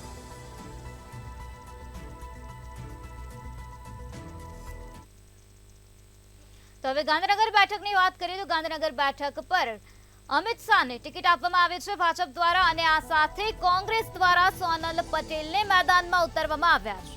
તો કેન્દ્રીય ગૃહમંત્રી અમિત શાહને ભાજપ દ્વારા ગાંધીનગરથી ટિકિટ આપવામાં આવી છે. કેન્દ્રીય ગૃહમંત્રી અમિત શાહ ભાજપના રાષ્ટ્રીય અધ્યક્ષ રહી ચૂક્યા છે. તેઓ ફરીથી ભાજપમાં ચૂંટણી લડી રહ્યા છે. સોનલ પટેલની વાત કરીએ તો સોનલ પટેલ પૂર્વ મહિલા કોંગ્રેસ અધ્યક્ષ રહી ચૂક્યા છે અને હાલમાં કોંગ્રેસના રાષ્ટ્રીય સેક્રેટરી તરીકે તેઓ કાર્યરત છે. તો અમિત શાહની શૈક્ષણિક લાયકાત, તેઓ ગ્રેજ્યુએટ છે અને આ સાથે સોનલ પટેલની શૈક્ષણિક લાયકાત વિશે વાત કરીએ તો સોનલ પટેલે પોસ્ટ ગ્રેજ્યુએશન સુધીનો અભ્યાસ કરેલો છે. તો ગાંધીનગર લોકસભા બેઠક એક હાઈ પ્રોફાઇલ ગાંધીનગર લોકસભા બેઠક જે છે તેને હાઈ પ્રોફાઇલ બેઠક કહેવામાં આવે છે. કેન્દ્રીય ગૃહમંત્રી અમિત શાહ સામે કોંગ્રેસના સોનલ પટેલને મેદાનમાં ઉતારવામાં આવ્યા છે. અમિત શાહની જીત માટે ભાજપનું 10 લાખ મતોના માર્જિનથી લક્ષ્ય છે. તો આ જ મુદ્દે વધુ માહિતી આપવા માટે આપણી સાથે સંવાદદાતા જયેશ પાટડિયા જોડાઈ ગયા છે. જી જયેશ, ગાંધીનગરમાં ચૂંટણીને લઈને કેવો માહોલ જોવા મળી રહ્યો છે? જે ચૂંટણીની વાત કરવામાં આવે તો 7મી મેના રોજ જે છે ગુજરાત વિધાનસભાની 26 લોકસભા બેઠકો માટે જે છે એ મતદાન થવાનું છે ત્રીજા તબક્કાની અંદર. તેને લઈને જે છે આજે જે 5 વાગ્યાથી જે છે એ ચૂંટણી પરગમ શાંત થઈ ગયા છે. તે હવે કોઈ પણ લોકસભા વિધાન 26 બેઠકો પર કોઈ પણ ઉમેદવાર જે છે તે સીધી રીતે જે છે જંગી સભાઓ કોઈ સંબોધન નહીં કરી શકે. આ સાથે તેઓ જે છે એ ડોર ટુ ડોર પ્રચાર કરી શકશે, તેમજ જે છે એ વ્યક્તિગત રીતે મળીને પ્રચાર કરી શકે છે, ખાટલા બેઠકો કરી શકે છે, પણ જે છે જંગી સભાઓ કે રેલીઓ તેઓ નહીં કરી શકે. આ સાથે જો ગાંધીનગરની વાત કરવામાં આવે તો ગાંધીનગર જે છે છેલ્લા 35 વર્ષથી જે છે એ ભારતીય જનતા પાર્ટીનો ગઢ રહ્યો છે. આ બેઠક ઉપરથી જે છે અટલ બિહારી વાજપેયીથી લઈને લાલકૃષ્ણ અડવાણી સહિતના જે દિગ્ગજ નેતાઓ છે તે પણ તેઓ આ બેઠક ઉપરથી લડી ચૂક્યા છે. અને આ જે છે એ ગાંધીનગરની બેઠક છે એ ભારતીય જનતા પાર્ટીનો ગઢ છે તે અજય છે. આજ સુધી ભારતીય જનતા પાર્ટીનો કોઈ પણ ઉમેદવાર આ બેઠક ઉપરથી નથી હાર્યો.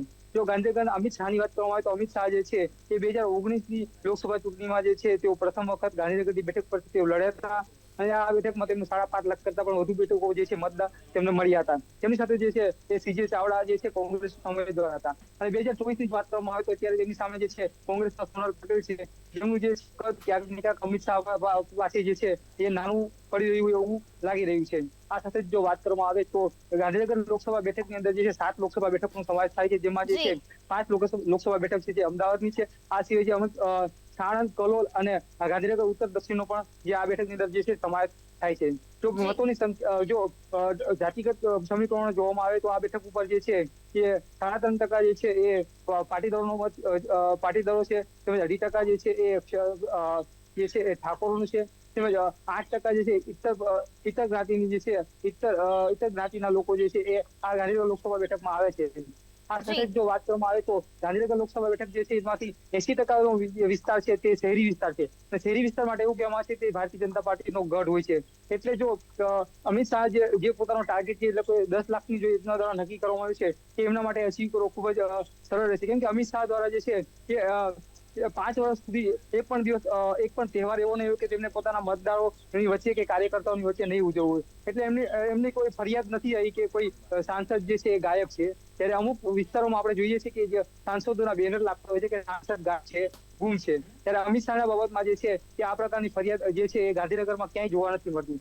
સાથે જ જો વાત કરવામાં આવે તો ગાંધીનગર બેઠકના જે ઉમેદવાર છે અમિત શાહ એ રાષ્ટ્રીય ચાણક્ય છે. તેમજ તેને ચાણક્યનું નામ એટલા માટે આપવામાં આવ્યું છે કેમ કે 2014 અને 2019 તેમના દ્વારા જે રીતે રણનીતિ તૈયાર કરવામાં આવી હતી અને જે રીતે જે જીત અપાવવામાં આવી હતી તેમાં ક્યાંક ને ક્યાંક તેમનું યોગદાન પણ જે છે એ મહત્વનું જે છે એ ગણવામાં આવી રહ્યું છે. એટલે આ વખતે પણ તેમના દ્વારા જે 10 લાખનો ટાર્ગેટ નક્કી કરવામાં આવ્યો છે તે અચીવ કરવો એમના માટે સરળ છે એવું પણ માનવામાં આવે છે. આ સાથે જ જો આ બેઠક પર એમના દ્વારા જે છે તે પોલિટિકલ કન્સલ્ટન્સી જે કામ કરતી હોય છે તેને પણ હાયર કરવામાં આવી છે અને તે પણ જે છે કે નગરપાલિકા, મહાનગરપાલિકા તેમજ ના વિસ્તારો જે છે તે વોર્ડ વાઇઝ જઈને એ લોકો સર્વે કરે છે અને સર્વેની સાથે સાથે જ કોઈ પણ પ્રકારની નારાજગી હોય તો તે દૂર કરવા માટેના જે છે સૂચનો જે છે તે અમિત શાહની જે ટીમ છે તેને આપતા હોય છે. આ રીતે તેઓ માઇક્રો મેનેજમેન્ટમાં જે છે તે માસ્ટર છે એટલે 10 લાખનું જે ટાર્ગેટ લઈને ચાલે છે તે આસાનીથી તેઓ અચીવ કરી શકે છે એવું અનુમાન હાલ લગાવી શકાય છે. આ સાથે જો વાત કરવામાં આવે તો ભારતીય જનતા પાર્ટી દ્વારા જે છે તે 400નો ટાર્ગેટ રાખવામાં આવ્યો છે. ઓવરઓલ 543 બેઠકો છે તેમાંથી 400 બેઠકો તેમને જીતવી છે. સાથે જ જો ભારતીય જનતા પાર્ટીને ઇન્ડિવિજ્યુઅલ વાત કરવામાં આવે તો ભારતીય જનતા પાર્ટીને 370નો ટાર્ગેટ રાખ્યો છે. એટલે આ ટાર્ગેટ જે છે તેઓ અચીવ કરવા માંગે છે અને સાથે જ જે છે તેઓ ઓવરઓલ ઇન્ડિયામાં જે છે 400નો ટાર્ગેટ બની એક નવો રેકોર્ડ જે છે પોતાના નામે જે છે પ્રધાનમંત્રી નરેન્દ્ર મોદી કરવા માંગે છે. આ સાથે જો ગાંધીનગરમાં જે છે તેઓ અમિત શાહ જે છે એક મજબૂત દાવેદાર ઉમેદવાર છે અને તેમનો જે 10 લાખનું જે જો એ અચીવ કરશે તો એક નવો રેકોર્ડ છે એમના નામે થશે. જી જયેશ, સમગ્ર માહિતી આપવા બદલ આભાર.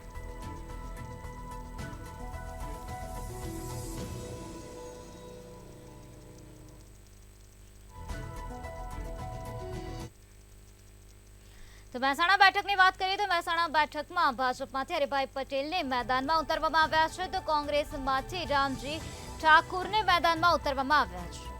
તો હરિભાઈ પટેલ વર્સિસ રામજી ઠાકોરનો જંગ જોવા મળે છે.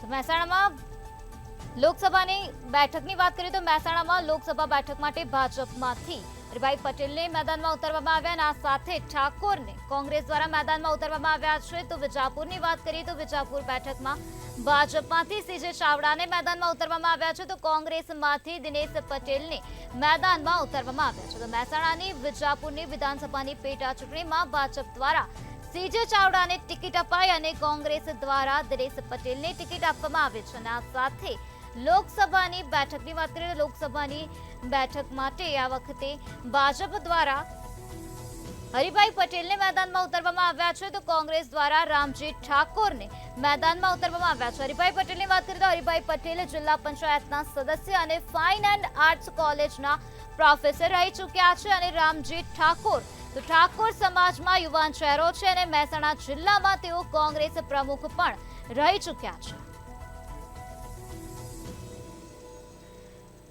ઉત્તર ગુજરાતનું કેન્દ્ર ગણાતી બેઠક છે. મહેસાણામાં હરિભાઈ પટેલ વર્સિસ રામજી ઠાકોરનો જંગ જામેલો જોવા મળી રહ્યો છે.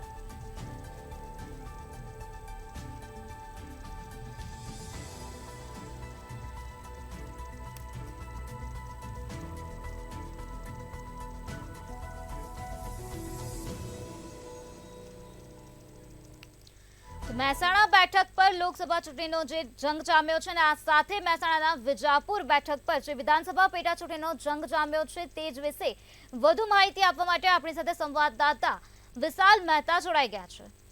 જી વિશાલ, આ બંને બેઠકો પર ચૂંટણીને લઈને કેવો માહોલ જોવા મળી રહ્યો છે? ચોક્કસથી જે રીતે અત્યારે હાલ મહેસાણાની અંદર જે પેટા ચૂંટણીનો માહોલ છે જેની અંદર અત્યારે હાલમાં સીજે ચાવડા અને બીજી તરફ જોવા જઈએ તો દિનેશ પટેલ બંને વચ્ચે અત્યારે ખરાખરીનો જંગ જામેલો છે. જે રીતે બંને વ્યક્તિઓ છે તે રાજનીતિ અંદર જૂના છે. દિનેશ પટેલ છે તે જૂના વ્યક્તિ છે અને સાથે જ તેમની લોકચાહના સ્થાનિક વિસ્તારમાં ખૂબ ઘણી બધી છે. સાથે સીજે ચાવડા છે તે અગાઉ પણ ગાંધીનગર વિધાનસભાની અંદર ચૂંટણી જીતીને આવેલા છે અને આ વખતે તે વિજાપુરથી ઊભા થયા છે. એટલે કહી શકાય કે અત્યારે હાલમાં જે ચૂંટણીનો જે પેટા ચૂંટણીનો જંગ છે તે ખરાખરીનો જંગ જામેલો છે. અને હવે જોવાનું એ રહેશે કે આખરે જનતાનો મત છે તે કઈ બાજુ વળે છે. કારણ કે જ્યારે સીજે ચાવડા છે તે ભાજપમાં જોડાયા છે ત્યારે બીજી તરફ દિનેશ પટેલને ઊભા રાખવામાં આવે છે. છેલ્લા ઘણા સમયથી મહેસાણાની આસપાસની જે બેઠકો છે તે પાટીદારને લઈને પ્રભાવિત રહેતી હોય છે, પરંતુ આ વખતે જે રીતે સીજે ચાવડાને ઊભા રાખવામાં આવે છે, સીજે ચાવડાની લોકચાહના પણ એટલી બધી છે અને તેમને સામાજિક સેવક પણ કહેવામાં આવે છે અને તેમણે સમાજ માટે ઘણા બધા કાર્યો પણ કરેલા છે. એટલે આ વખતે વિજાપુરની જે બેઠક છે ત્યાં પેટા ચૂંટણીનો જે જંગ છે તે ખરાખરીનો જંગ જામશે અને જોવાનું રહેશે કે આખરે લોકોનો નિર્ણય, લોકોનું મતદાન કઈ તરફ રહેશે અને તેના પરથી જ ખ્યાલ આવશે કે આખરે લોકો કોના પર પસંદગીનો કળશ ઉતારે છે. જી વિશાલ, સમગ્ર માહિતી આપવા બદલ આભાર. જ રીતે અમારા સંવાદદાતાએ જણાવ્યું કે હવે જોવાનું રહેશે કે લોકોનો ઝુકાવ કોના તરફ વધારે છે અને શું પરિણામ આવશે આ ચૂંટણીનું.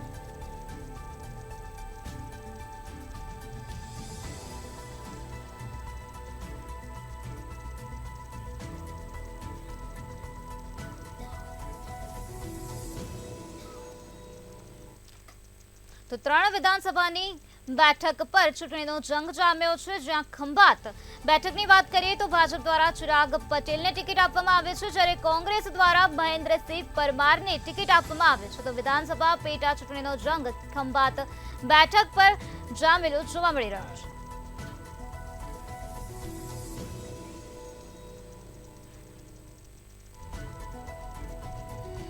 માણાવદર વિધાનસભા પેટા ચૂંટણીની બેઠકની વાત કરીએ તો જેમાં ભાજપ દ્વારા અરવિંદ લાડાણીને ટિકિટ આપવામાં આવે છે, તો કોંગ્રેસ દ્વારા હરિભાઈ કણસાગરાને ટિકિટ આપવામાં આવે છે. તો કોંગ્રેસે હરિભાઈ કણસાગરાને મેદાનમાં ઉતાર્યા છે અને ભાજપે અરવિંદભાઈ લાડાણીને મેદાનમાં ઉતાર્યા છે. તો વાઘોડિયા વિધાનસભા પેટા ચૂંટણીની વાત કરીએ તો જેમાં ભાજપે ધર્મેન્દ્રસિંહ વાઘેલાને ટિકિટ આપી છે અને કોંગ્રેસે કનુભાઈ ગોહિલને ટિકિટ આપી છે.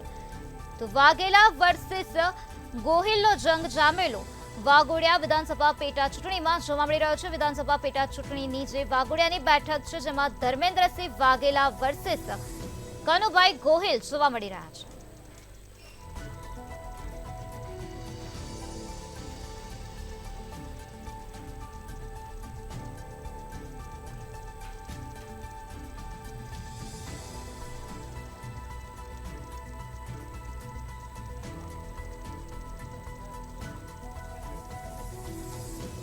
પેટા ચૂંટણી તેની માટે થઈ રહી છે કે કોંગ્રેસના જે આ ધારાસભ્ય હતા તેઓએ રાજીનામું મૂકી દીધું, જેના કારણે આ વિસ્તાર પર ફરીથી પેટા ચૂંટણી યોજવામાં આવી રહી છે. જેમાં ભાજપ દ્વારા વાઘોડિયા બેઠક પરથી ધર્મેન્દ્રસિંહ વાઘેલાને ટિકિટ આપવામાં આવી, તો કોંગ્રેસ દ્વારા કનુભાઈ ગોહિલને ટિકિટ આપવામાં આવે છે.